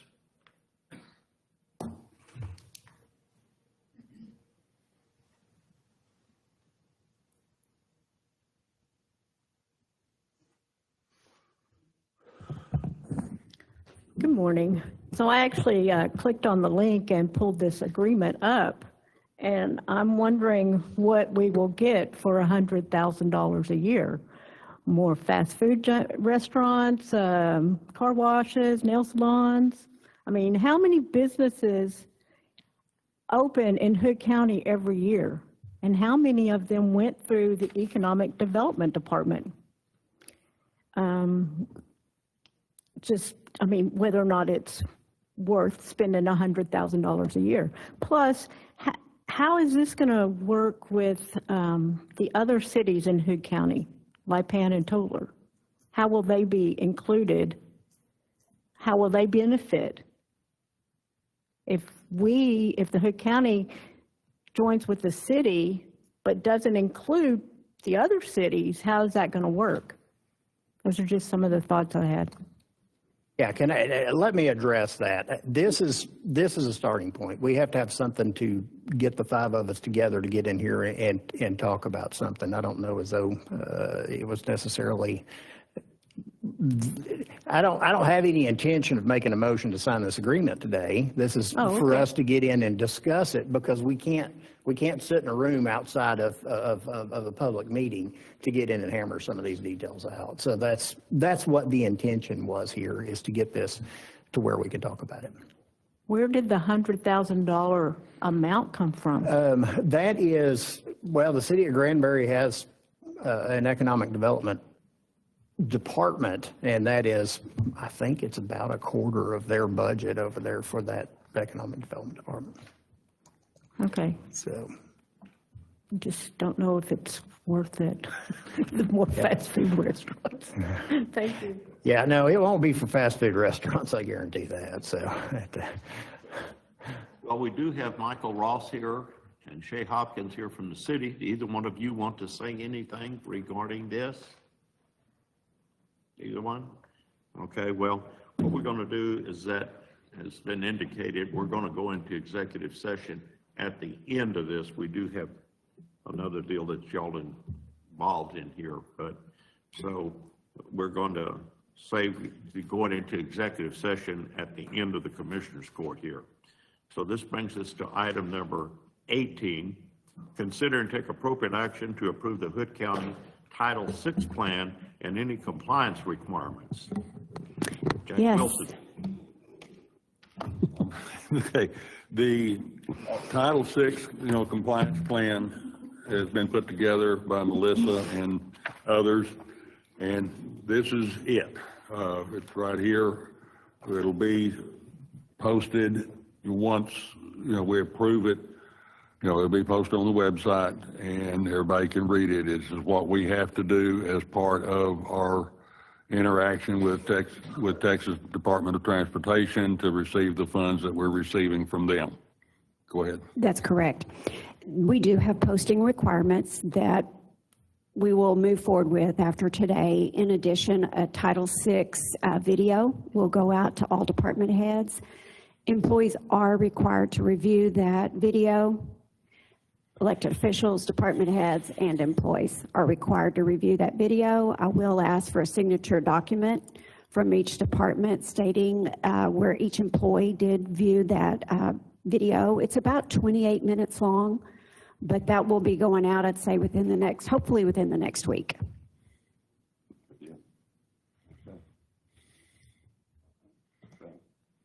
Do I hear a motion? Yes, I move that we approve the Hood County Title VI plan and, the compliance requirements therein. Second. Plan and any compliance requirements, second by Commissioner Andrews. Any further discussion? All those in agreement say aye. Aye. All opposed say nay. Motion carries unanimously. Thank you, Ms. Thank Baldwin. you. Okay. All right, Title 19 has been pulled already, as I have announced. Item number 20, discuss and take appropriate action to renegotiate the dispatch contract with the city of Granbury. Okay. Nobody has signed up to speak on this. Am I right, Christine? Okay. Commissioner Wilson? Okay, this, in looking at the amount of time, the current agreement that we have with the city, the county have with the city versus what the actual percentage of time that is being required by dispatch services, there is a new interlocal agreement for dispatch services that's been prepared. It's a draft at this point, and I think that we probably, need to provide that with the city, but we also have a current, issue that we have to issue a letter to the city of termination of the current one prior to the end of the month, which, has a year longevity, if I'm not mistaken. And then we will go forward at that. But the amount of the percentage that the dispatch services provides for the city of Granbury and their operation is 36% of the total dispatch operation. And there's, definitely some inconsistencies and some issues there regarding the amount that they're paying versus, how much time they're using, how much efforts they're using. So with that, I think we need to open it up, and then issue the letter in accordance with the current agreement. At the same time, provide the city with the copy of the draft that has been prepared. We need you need a motion? Okay, is anybody else going to comment? You're just asking, at this point, you're just, in Article 11 of the current agreement, it says, any party shall have the right to terminate this agreement without cause by providing 1 year written notice to the other party hereto. So you're just asking at this point, because the expiration date is September 30th, 2026. So at this point, you're just saying that you would like our county attorney to provide a letter of notice to the city that we are exercising the termination of the 1 year notice. Okay. Ma'am. And then but to also include a new The copy of the, the draft interlocal. agreement. Yes. Are we ready to, Sheriff or Sean, are we ready to, I mean, I've reviewed it. I think that there's maybe some, Come on up, Sean. At least this is an easy subject. So right now, the draft contract, right now, the draft contract that I've given you guys is just a draft. My chief and the sheriff still have to look at it and then make their recommendations, then give to you guys so you guys can look over it, provide your input, and then I think it needs to go to the attorney, the county attorney, so he can do his legalization on it and then get in negotiations with the city. I think that's the way we should go forward with this. So really what we're looking at today is a procedural issue to make, we'll have to make a motion to terminate this contract in accordance with the current contract, and then we've got a year to get, we got the next few months to hack out a new agreement. Right. That's what I'm hearing, right? Yes, sir. That way we can at least get into, if we're going to get an agreement, everybody can start budgeting for it in time, because usually in March is when we start looking at numbers and stuff like that. So I like to have this hammered out by then. Because, I mean, we can't terminate the city, right? No, that's not what we're doing, right? We're just going. Just the agreement. Yeah, okay, I'm just making sure, I'm just getting cleared up here. I don't want to get any angst over here. Now, we're, trying to be partners, so, yeah, it's just per the contract to terminate it, to give them a year notice, and we'll work towards getting a new one. So, Sean's put together lots of statistics and came up with that 36% of the time spent, and, divide 36% into the budget, that's a whole lot more. So anyway, you guys have the copies of that, that was put together. So this is always, I've been asked a lot of questions in the past, and it's always been between Commissioners Court and City Council. So we're providing you the information. We're here to serve and protect the citizens of Hood County, all of Hood County. So yeah, this is just to give them notice and work towards the future. Motion to terminate the present interlocal agreement in accordance with the contract, and then to begin negotiations on a new interlocal agreement with the city. Yes, sir. Okay, so that's your motion? That is my motion. Got a second? second.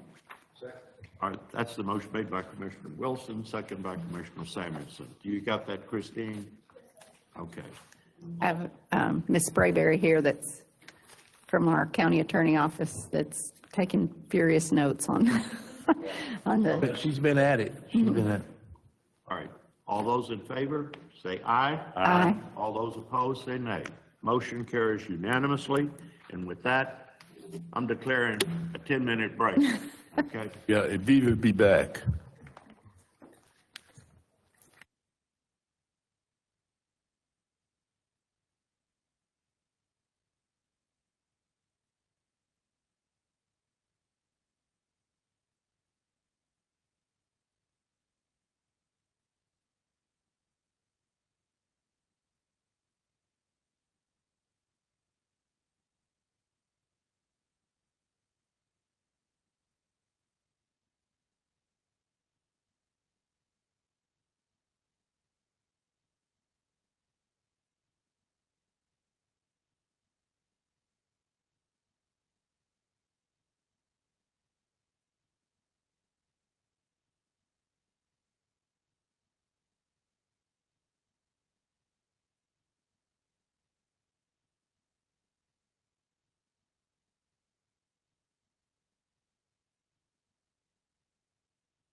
we're convening back into Commissioners Court, and we are on item 21, discuss and take appropriate action now the county judge to sign a quote to digitize microfiche in the sheriff's office to be paid from Fund 55. Yes, sir, Sheriff, and you brought Jody McGuire to back you up here? Yep, And Glenn? Glenn too, so. Okay. So what all this is about is they don't make microfiche machines anymore. You can only look for a used one and hope it's a good one that'll last, but you don't know what you're getting. So we need to get into the future and digitize stuff. So Jody has done lots and lots of research since July and came up with some companies. And then Glenn got involved too and came up with some other ones. So I think we've got 6 or 7 total quotes that some that Glenn got were way higher, and then we were researching if they were CJIS compliant and all that. So the one that we got is it's BMI Imaging Services is the one that is the lowest. We had gotten another one from another company called Crowley, but they did not offer the same kind of image quality and the process where we could kind of improve some of the legibility of old carbon copy forms that are on these files. These are, this is kind of what we have. We have about 7,300 of these, and they're old jail files from the 80s and 90s. So I think about 30 years ago, they were trying to, maximize space and use the technology of the time. So they put jail files on these for long-term storage. We are required to keep these things for 75 years from the date of offense. Only 75 years? Only 75 years, or until we know that the person is deceased. When we get lists of deceased people, we go ahead and look through and see if we can get rid of what we can. But yeah, we still need to be able to read these. We do get requests for records from these on a regular basis. Mostly it is from the FBI trying to do background checks for firearms. So. What is it going to cost, Glenn? We ended up with 4 that were apples to apples comparison, and of that, BMI was the least at $9,500. So she's requesting To do all of that for 9,500? Yeah. That sounds like a deal to me, especially when it's required. Stephen, have you looked at the contract? I don't know if I was going to do this yesterday, but I thought it was being pulled, so I didn't ask you this question yesterday. Have you had a chance to look at the contract? I have. Okay. Yeah. So yeah, it's cybersecurity. It's all outsourced, so there's Okay. really nothing on our side. Okay. So we're good. We're good. Good. Do I hear a motion? Yeah, I'll make a motion to allow the county judge to sign the quote from BMI to digitize microfiche in the sheriff's office and to be paid from Fund 55.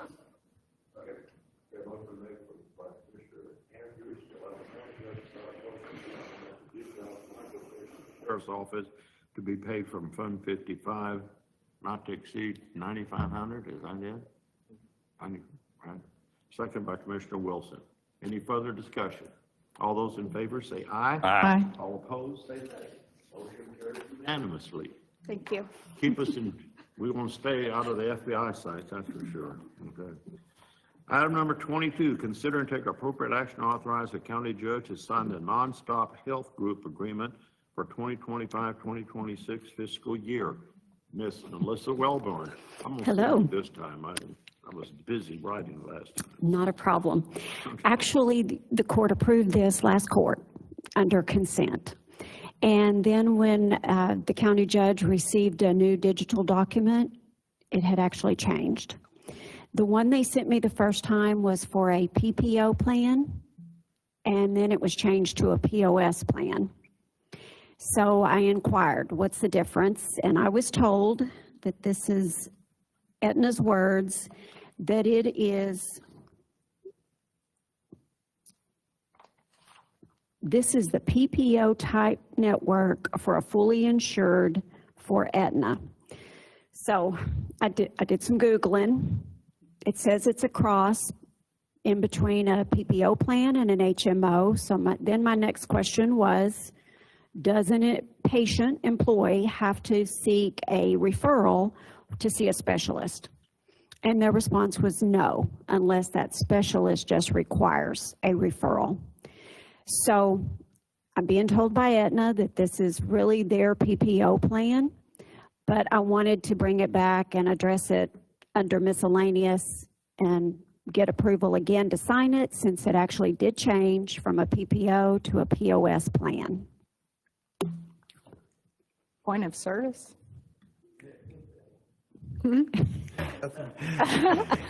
Yeah, we've already had that conversation.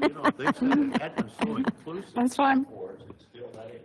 Yes, sir. Yes, sir. Nothing has changed. It's just Aetna's plan is what I'm being told and stuff. Well, I just want to make sure it's point of service and not anything else. Late game.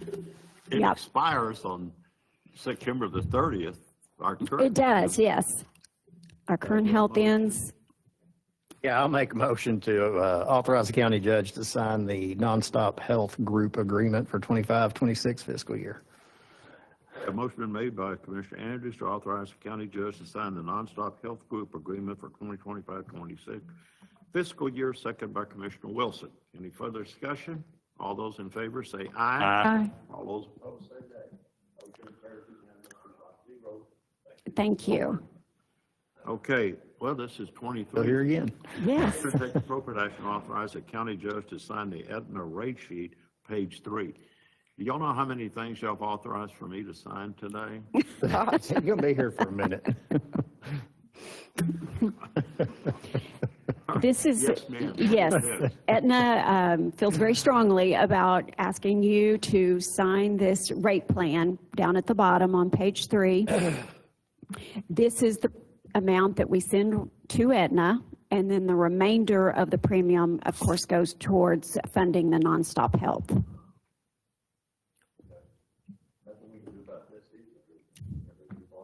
We cannot, no. We've agreed to it. It's just We this one have, sheet and that they I'm want signed, looking so, forward yeah. to the new fiscal year of health I think insurance. it's going to be good, too. I do too. I think we can get prescriptions. We all got these little, looks like a Visa card or something. Those are your nonstop cards, yes. Yeah, I started to throw it in the trash. Yeah, don't do that.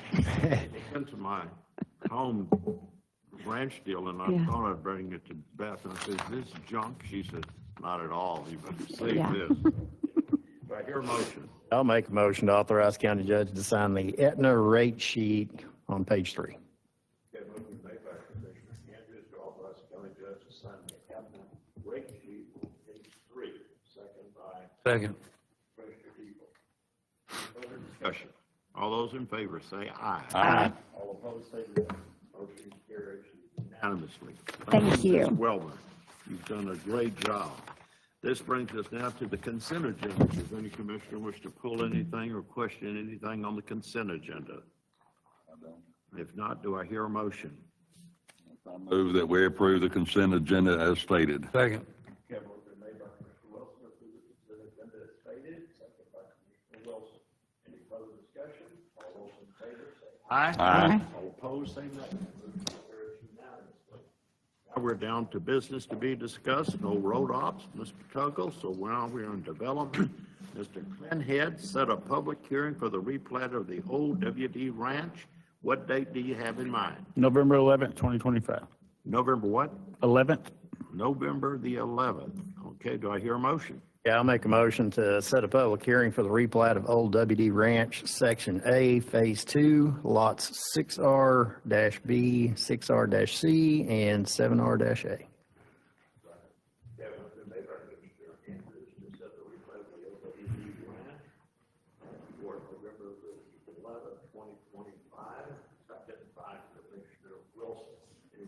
Discussion.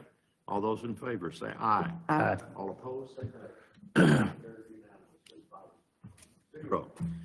B, discuss and consider the final plat of the Van Hofwegen addition, Lot 1, Block 1, Precinct 3.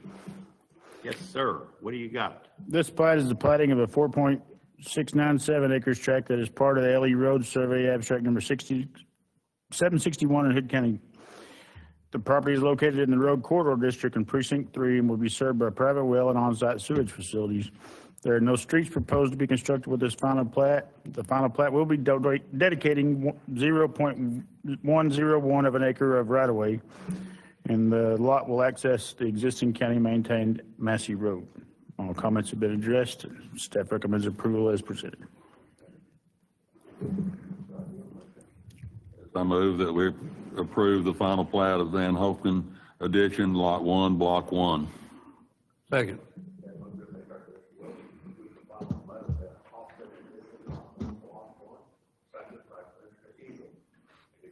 Discussion? All those in favor say aye. Aye. All opposed say nay.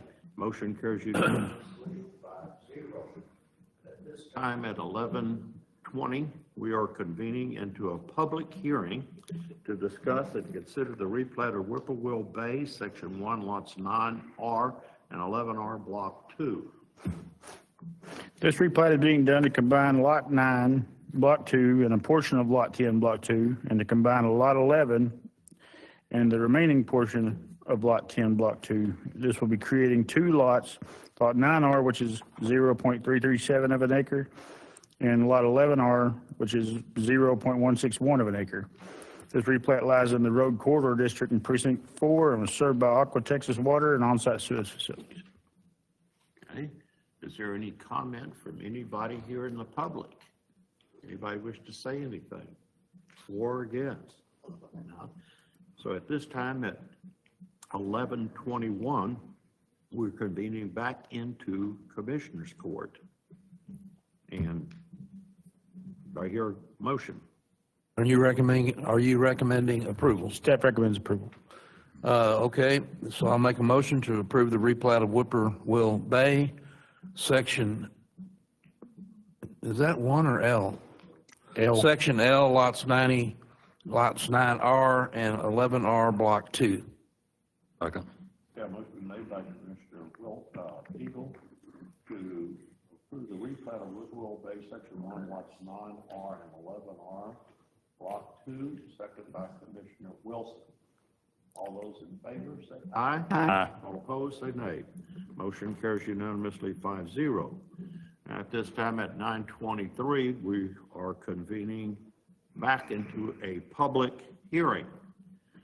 So what do you have here now, Ms.? This replat is being done to combine Lot 1, Block 1, and a portion of Lot 2, Block 1. This will be creating two lots, Lot 1R, which is 8.501 acres, and Lot 2R, which is 3.501 acres. The replat lies in the Road Corridor District in Precinct 3 and is served by A-Mud Water and A-Mud Sewer.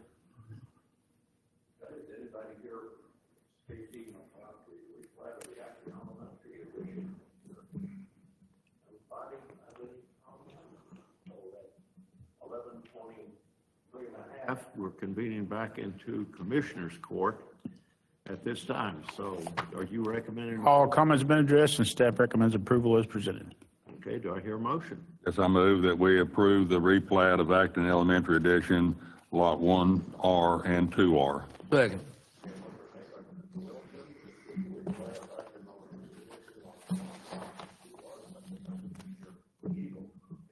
Discussion? All those in favor say aye. Aye. All opposed say nay. Thank you. Ed, Financial, the illustrious Stephanie Matlock.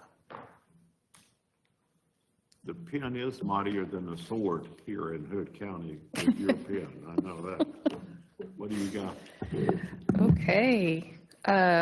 Good morning. For the period of August 29th, 2025 through September 11th, 2025, the expenditures are $959,779.08. The auditor's office has reviewed all invoices and recommends payment. Okay. Your motion? Yes, I move that we authorize payment of the bills in the amount of $959,779.08. Second.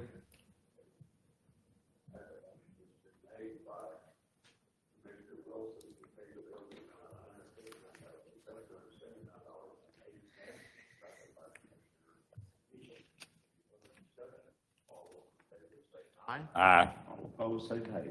Motion carries unanimously. What else you got? Okay, so it's the end of the month, and I did want to bring up the fact that with the change in Open Meetings Act, it is making things very difficult for the offices to have all their monthly reports to us and reviewed on time. So next court, I'm going to ask that we change the way that works and maybe have these month-end reports be reported to the court the first commissioner's court of the following month, just because the timeframes are super tight now. So that's one thing. And then another thing, the treasurer's monthly report, the cash amounts have changed because I did complete the year-end journal entries for FY 2024. And what we did was we cleaned up the balance sheet. So we had some things pending in a liability. We moved them, closed the liability, and put it back in cash. So. Do we need? Is that why you had those line item transfers? That was part of it. There were a lot of different waves that things that affected. But yes, that's part of it. Okay, so the auditor's office has reviewed all monthly reports and bank statements and recommends that the court accepts them. I move that we approve the monthly reports and the bank statements as presented by the county auditor. Second.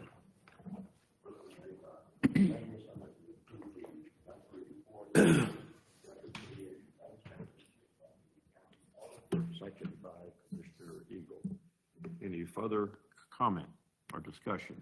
All those in favor say aye. Aye. All opposed say nay. Motion carries unanimously. Thank you very much. Okay, at this time, now at 9:25, we are convening. 11:25. What I say, 9:25?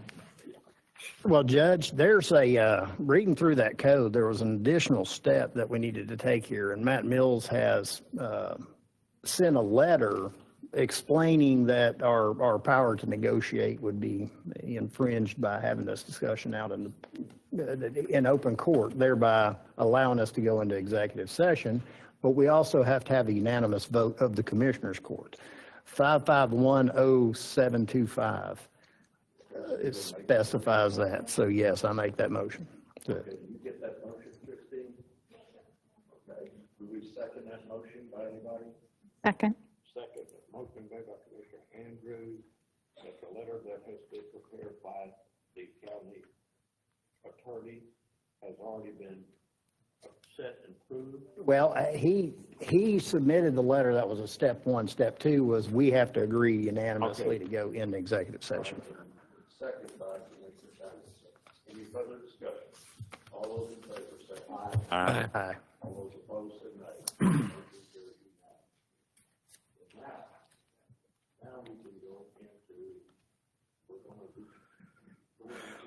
executive session to discuss item 17, which is discuss and take appropriate action to approve the interlocal agreement with the city of Granbury regarding economic development may convene into executive session per government code 551.0725, which is what we're doing now at 11:27. Thank you all.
Okay, it's 20 minutes to 1, and no action was taken in executive session. And at this time, we are adjourned. Oh. Christine, I got 1,000 documents here for you. Yes, you do.